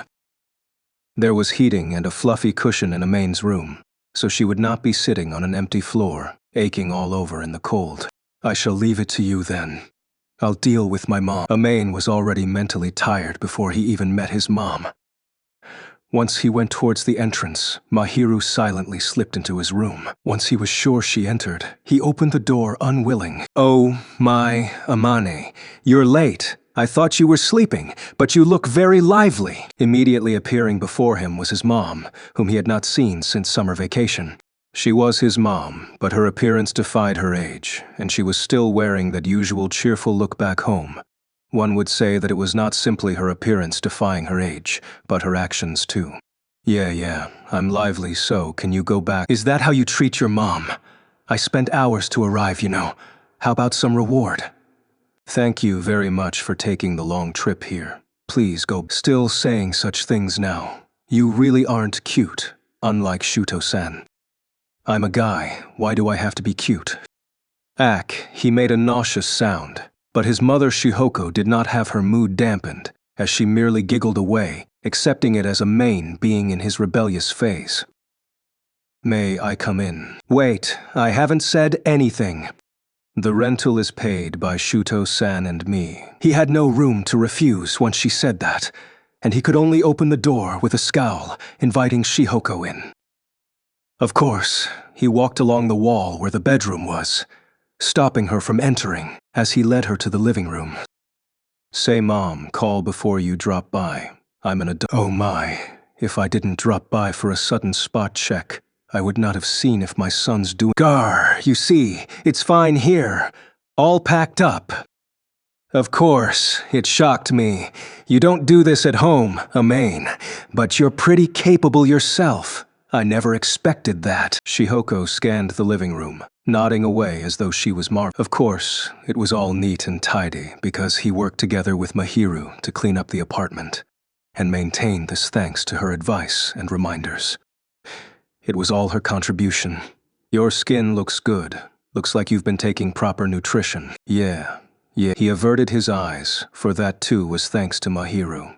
Looks like you've been cooking, huh? 2 persons worth.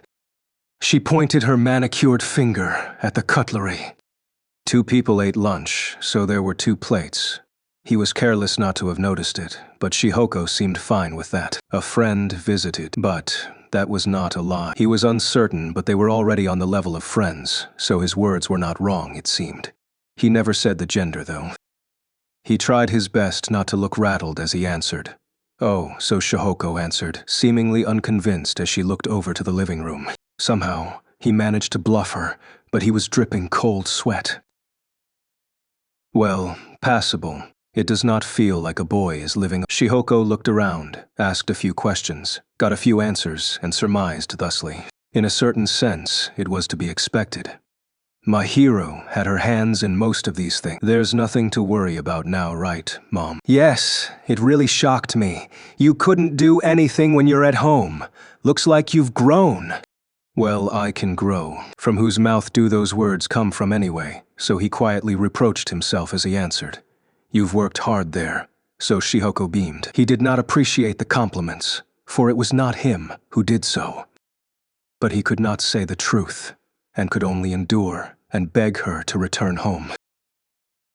At the very least, she was done checking on him. Maybe she'll go back without asking me to cook for her.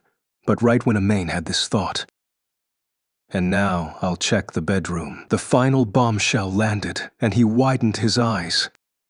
Check the bedroom. In other words, his room, the bedroom. Of course, Mahiru was inside it. If she was found, he could easily imagine how his situation would end up much worse than his initial plan for them to meet. Hey, what? You can't go in, even though you— Oh, is there something unsightly in there? Normally, a high school boy would have one or two unsightly things in there, right? You're admitting to that, huh? Yeah, I admit it, so don't go— He had to stop her here with all he got. Even if his pride was shattered, he had to hide Mahiru's existence until the very— At this point, if Mahiru was spotted in Amain's room, Shihoko would surely be having happy delusions, and that was something he wanted to avoid no matter what. He was stubbornly refusing to let Shihoko through, basically shouting no as he stood before the door. Shihoko quickly deduced that there was something hidden inside the room. You're hiding something from Mom. She beamed. I'm really sorry, but I need to stop you even if I have to be forceful. Such was his stance as he faced off against Shihoko. But there was a thud in his room. Amain. Yes. What are you hiding inside? Nothing to do with you, Mom. So you say. I see. The smile got wider. It had an irresistible pressure, and whenever he saw this smile, Amain found himself in much discomfort, his desire to refuse greatly worn down. It was a force of habit, something he could not change. While he groaned, Shihoko seized the opportunity to put her hand on the door. And it was too late to regret. Shihoko went around Amain to check on the sound and opened the door. And beyond the door was a pretty girl leaning by the bed, cupping a cushion on her knees. Her eyes were closed, her breathing steady. Basically, Mahiru was a— Chapter 23. The angel was overwhelmed by vigor. Napping was a common instance. She was in a warm room with heating on and just had lunch. These two conditions were prime for her. Does she usually sleep in a boy's room? For a moment, he had such a thought, but since she had deemed him as a harmless person, Mahiru might have accidentally fallen asleep. She could not be blamed for this, though. It was boring to wait foolishly without making a sound, and some things— The reason why he had his head cupped was because his mom Shihoko barged into his room at this moment and witnessed her in this state. Truly, there was a misunderstanding. If he was in someone else's shoes, Amain too would have misunderstood. Thinking that they were on such good terms, she could be sufficiently careless to sleep in it. His face twitched as he glanced aside at his mom and found her eyes dazzling as she stared at Mahiru. Oh my. So her heart started to blurt out, or perhaps— Oh dear Amain, you found such a cute girlfriend. You really can't be underestimated. Kia, she squealed with a voice unfitting of her age, and his head started to ache. She had completely misunderstood and was completely excited. Typically, no parent would be that excited to see her son bring a girlfriend home. But she was being so excited, and one reason was definitely because she loved— Well, it was true, Mahiru had the appearance of a really pretty girl. She was completely defenseless as she slept, her usual facade shed, and most importantly, her expression and actions clear. The speckless face was in a relaxed, peaceful state. He was used to it, but every time he saw Mahiru, he found her pretty face exquisite. The innocent sleeping face was so defenseless, so adorable, that he had the urge to pat it. The way she hugged Amain's cushion strongly whetted the kind of desire Amain really did not want to openly talk about. The girl was so pretty that Aman, who was on familiar terms with, had to admit so, and Shihoko assumed she was the son's girlfriend, for it was likely this was the reason for her excitement. So you didn't want Mom to enter because your girlfriend is inside? Goodness, you're becoming a man before I— Not at all. Absolutely not. She's not my girlfriend. You don't have to find excuses now, you know. Mom's not going to object to anyone you choose. No, That's not the problem here. We're not dating. Not at all. You say you're not, but she's in your room, you know. That's because you suddenly popped by. You would have misunderstood, even if she's in the— Well, the main issue is that if you never intended to, you wouldn't have invited a girl into your house. If the girl doesn't like you, she wouldn't be in your house, right? Upon being pointed out, he tried to retort, but could not think of any. As Shihoko had mentioned, Amane normally treats his house as his own territory, and would not willingly invite others in. Initially, he let Mahiru in because of the turn of events, but ever since that, leaving aside the cooking, Amane let Mahiru into his house because he was interested in her personality. Well, I can say that I like her. Appearance aside, Amane really was fond of the girl Mahiru. She had a conflicting personality she typically would not show in school, vicious, blunt, and yet dishonest. She looked aloof, yet she loved to care for others. She never minced her words. Whenever the unexpected was pointed out, she would panic and show a look befitting her age. A few rare times, she would show an innocent smile. At this point, Amane felt these were all of Mahiru's charm. It could not be described as love, but at the very least, he found her to be a really attractive girl. I like her as a friend, but don't think it as love for the opposite gender. Also, she doesn't have interest in me. They were not so close for him to agree with Shihoko. To be honest, Mahiru might not be happy about being misunderstood, that she had feelings for Amane. Oh my, you can't say that though. You're not getting a little uppity just because you think you understand the complex feelings of a girl. How many times, Mom, must I tell you we don't have that relationship? Sheena, please, wake up. Even after saying all he could, Shihoko kept talking about romance, and Amane could only put his hand on his forehead. He really wished Mahiru could wake up earlier, really. Amane's prayer might have worked, or perhaps she woke up because of the commotion. Mahiru slowly lifted her eyelids, making a sweet sound as she lifted her face. Her flax-colored hair slid off her shoulders. Her caramel-colored eyes were blurry and moist. Such defenselessness left Amane unable to stare at her. She looked up at Amane with sleepy eyes, probably aware that she was not completely awake, and he averted his eyes. Sheena, forget about how you fell asleep. Please, help me clear up this misunderstanding. Misunderstanding? Hey, girlfriend, your name. A fluffy-looking Mahiru reflected on the meaning of those words, and Shihoko approached her without restraint, grinning away like a goody-good. Mahiru herself was confused after waking up and faced with such an unfiltered smile and cordialness. Her eyes were looking Nice to meet you. It's important to introduce each other, you know. Hey, Mahiru Sheena. Mahiru-chan, such an adorable name. I'm Shihoko, you can call— Mahiru was pressed into giving her name, and she looked towards Amane, giving the save me Fujimiya-san look. Amane himself was hoping that someone else would save him, however, and because he could not help, he shook his head to refuse. He knew his mom really well, that once she lost control, there's no stopping her. Seeing how there's exceeding interest, it appeared she wanted to have a full conversation with Mahiru for the first time. Though she might not have noticed that the important Mahiru was looking troubled. Mother? Oh, so you're recognizing me as Mom. Fujimiya-san. Fujimiya may refer to Amane, and me, hey, Amane. Mom, you're troubling Sheena? Amane, you can't be calling your girlfriend by anything other than her name, you know. Amane frowned, for Shihoko really was not listening to him. But Shihoko did not appear to mind as she continued to grin away. She was either a bold one or thick-skinned at least. Shihoko-san. Actually, Fujimiya and I. Which one are you referring to? I do not have that kind of relationship with Amane-kun. Mahiru was clearly flustered by Shihoko's taunting words, but she did her best to deny it. With Shihoko prompting, Mahiru said his name after much trepidation, shooting a few looks at him. Shihoko in turn beamed away now that she got Mahiru to call Amane's name. Oh, will this be how the relationship goes in the future? That is not.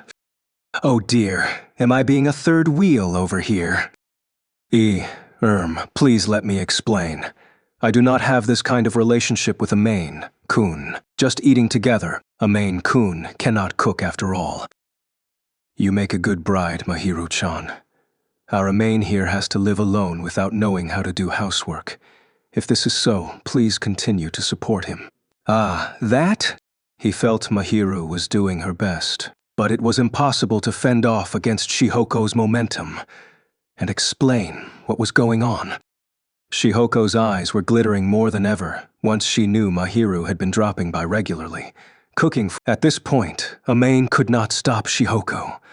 The only one who could would be his father, Shuto. Give it up, Shiina. My mom's not going to listen once she gets all excited. That.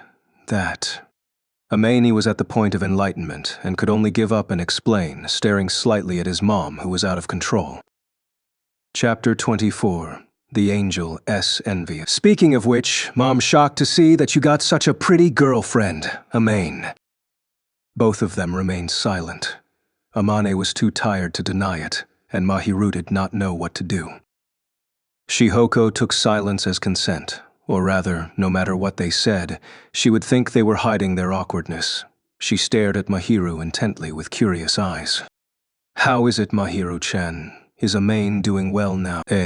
Well, actually, I do not think he will die. Say something nice already. But when I first came to this house, it was so dirty. Don't be so harsh now. Look, it's clean now, but that is because I helped to clean up. Well, yep, got to thank you for everything, from food to cleaning to whatever. He really was thoroughly indebted to Mahiru when it came to these. It was because of her presence that he lived a comfortable life till this point, and he would have kowtowed and thanked her without hesitation. But he would not because she did not want that. However, he did intend to work hard every day to repay Mahiru. But it was just that Shihoko took these words in a not-too-good direction. Well, Amain, you've been letting Mahiru-chan help out all the time, and not just this once. What a troublesome kid you are. That's not it. How did you end up thinking that's the case? She just lives next door. Oh my, this is a fated encounter. It's nice, isn't it? Amain, you have such a pretty and capable girl taking care of you. I can't deny that she's pretty and capable, but I have to argue about this being a fated encounter. Romantic, isn't it? That's not what I mean. I'm saying that we're not dating. My. Shihoko definitely assumed Amain was trying to hide his embarrassment, while the latter's cheeks were about to twitch. She always took events as food for her amazing delusions, and the son who had been tormented by such a mom countless times let out, and Mahiru, overwhelmed by this astounding pressure, looked back and forth between Amain and Shihoko, clearly at a loss of what to do. Mahiru-chan, I may be apparent bias to her son. Our Amain here is foul-mouthed and dishonest, but he's really straightforward and gentlemanly here. So you can take it that you bought a good item. He doesn't have any experience with the ladies, so you need to carefully control him, Mahiru-chan. What are you saying now, Mom? Shut up. The last half was clearly unnecessary. But I'm saying the truth here. Actually, why didn't you look for a girlfriend in the first place? It's nice that you look similar to Shuto-san. Maybe it's because you look boorish. Stop being a busybody. Maybe you should show Mahiru-chan your cool side. I'm not going to, and she doesn't want to see. Here we go again. Mahiru-chan, shall I doll him up in a way you'll like? Amani's pretty handsome if he cleans up a little, you know?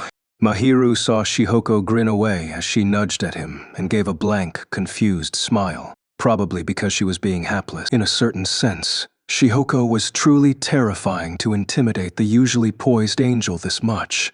Mom, you're really troubling Shiina. Hurry up and go back already. You're all grown up now, aren't you?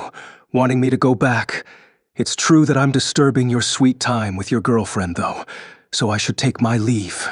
Just go back already. He was too tired to deny it, and Mahiru too must be tired from how Shihoko was being all excited. He looked over to Mahiru and found her a little tired. It was to be expected, for Mahiru was a fine, Tranquil lady forced to participate in such a high-strung conversation that left the son was completely. He made up his mind to comfort her as he waved his hand, ushering Shihoko out of the door. The latter looked. However, Shihoko did not say she was going to stay, probably out of concern, though in a clearly wrong direction. Ah, Mahiru-chan, let's exchange numbers. Do tell me of how our main is doing later. Hey, yes. Finally, Shihoko established a relationship that had a main begging for mercy, and he put a hand on his forehead. Mahiru obediently exchanged numbers over the phone, going along with the flow. There was no doubt that Shihoko would start to meddle with Mahiru. I'm really sorry. We'll leave our main to you now. So she held Mahiru's hands with a Cheshire Cat's grin, and Amain decided to send a message to his dad. Please leash Ma. I am tired. Sorry that a tornado dropped by. Shihoko did not stay for long, but they were already worn out, seated side by side on the sofa. Amani was slouched into the sofa, covering his face as he let out a long sigh. Mahiru was a little more cautious, but her usually straightened back, too, was more arched than usual. I'm really sorry for sending her back without resolving the misunderstanding. No, well, not much was lost. No, well, there's damage.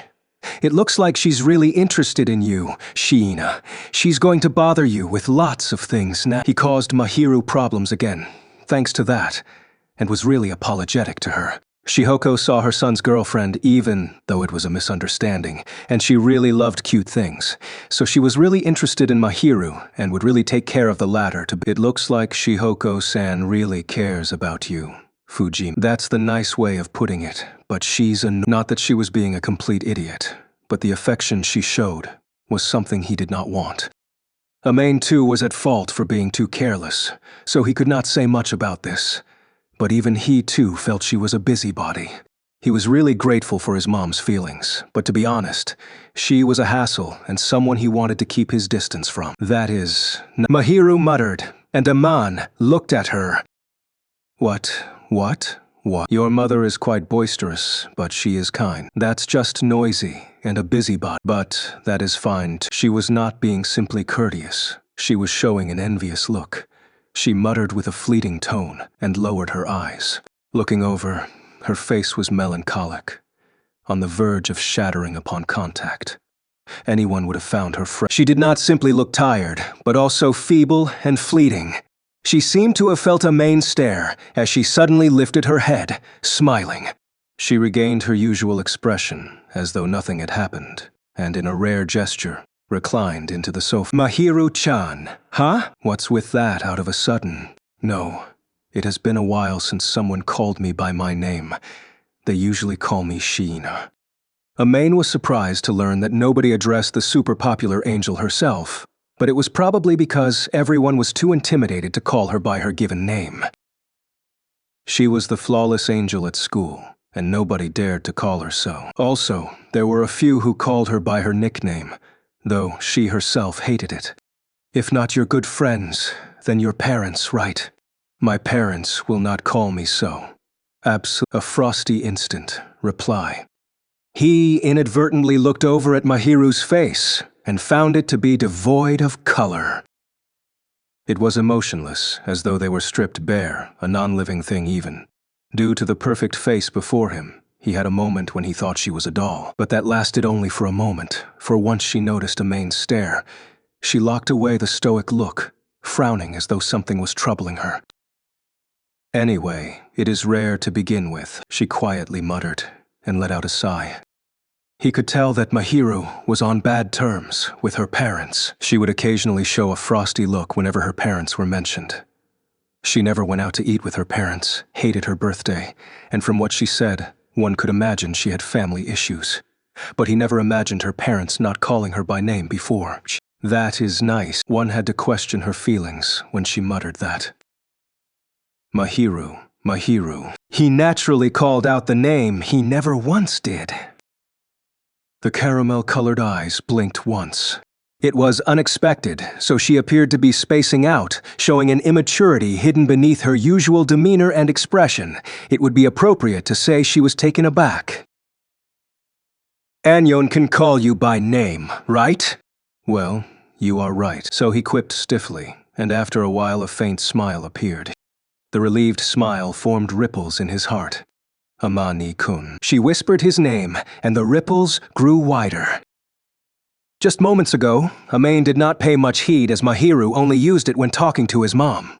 But when she addressed him so, he felt a swirling itch, something in his heart. Please don't call me that outside. I know that. You, in turn, should not let it slip outside. I get that. It's a secret. He dared not look directly at a smiling Mahiru. Yea. So he tersely answered, looking to the side while pretending to change posture, evading that's Chapter 25, where the key goes. Ever since the sudden strike from his mom on Saturday, there was a change in the manner Amane and Mahiru addressed each other. But nothing else really special. Neither did the relationship suddenly improve, but as they started addressing each other a little intimately, Mahiru's attitude had softened somewhat. Amane-kun. Mahiru showed up a little earlier on Sunday evening, her face showing some awkwardness, or worry. Amane let her in, but he did not know why she was giving such an ambiguous attitude.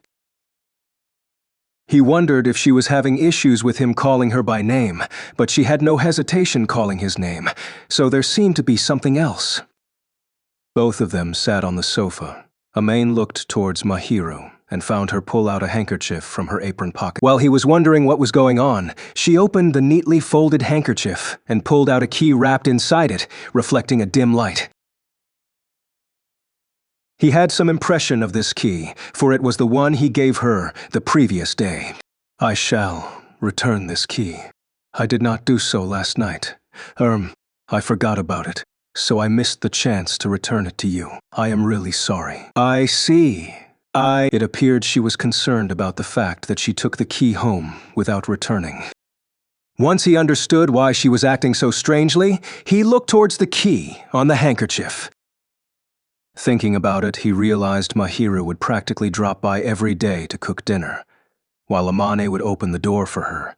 There were moments when he would take the long road home and not be at home, or when he was a little busy out there, so she would have to wait outside for a little while. It would be too harsh to make someone wait at the entrance in this weather, let alone a female. It was said the greatest enemy to a female's body was the cold, and putting himself in her position, he would not have felt comfortable either. Well, since Mahiru would drop by every day, it would be easier for him to hand her the key. Well, I guess it's fine that you keep it. You can return it when we have nothing to do with each other. Truth be told, if Amane left the key to Mahiru, it would mean she would have to take care of him for a while. But she looked back at him worriedly, for he did not receive the key. Or rather, it's troublesome for me to go open the door every time. Your true voice is leaking out. It's not like you're going to misuse it. You say so. At least a month passed ever since he got dinner from her and had her cook at his place, and he thought he understood her personality well. She had common sense and a good conscience, and personality-wise, nobody would expect her to do the devious. Even though she had the key, she would not hand it off to someone else, or slip in while Amane was not around. She was someone trustworthy. Well, you find it a hassle to press the doorbell every time, right? Even if you say so, it feels like you are being too careless. I gave you the key because I trust you. Mahiru's eyes widened once she heard these words, speechless, and then she frowned. The skepticism on her face was accompanied by a different unknown emotion. But Amane merely handed the key over to Mahiru, all to save the hassle. If she really did not want to, he was willing to compromise. Mahiru in turn looked back and forth between the key and Amane, before she sighed. Understood, I shall borrow it for now. Yeah, Amane-kun. I don't know if you are being magnanimous or careless. Goodness, so she said with some spite, and Amane responded with a wry smile. That's my style. This isn't for you to say about So she pointed out coldly, only for Amane to smile brighter than before. It appeared they were already on sufficiently familiar terms for him to have such useless conversations. But since she permitted him to use her given name, it would be strange to say they were not on. I really had enough of this person, so her eyes implied. But they were filled with some warmth, rather than looking aloof. and she knew that Amani was just joking around. "I shall take it then. I do not care if anything happens to your house. Like if I pop by to clean up your— I'll be grateful for that. What if I stuff the fridge full of food? Then I'll get to enjoy breakfast, and there's more things to eat." Mahiru's little jokes were really peaceful, or even music to his ears, what he wanted. Nevertheless, the muted reactions had her a little unhappy. The threat did not seem like a threat. It emphasized her kindness, and really was something to smile about. "I feel that I have been treated as a fool. I didn't do that." It appeared if he continued to tease her, she would kick up a fuss. While he really wanted to see her pout, he sheathed his smile and stared at Mahiru.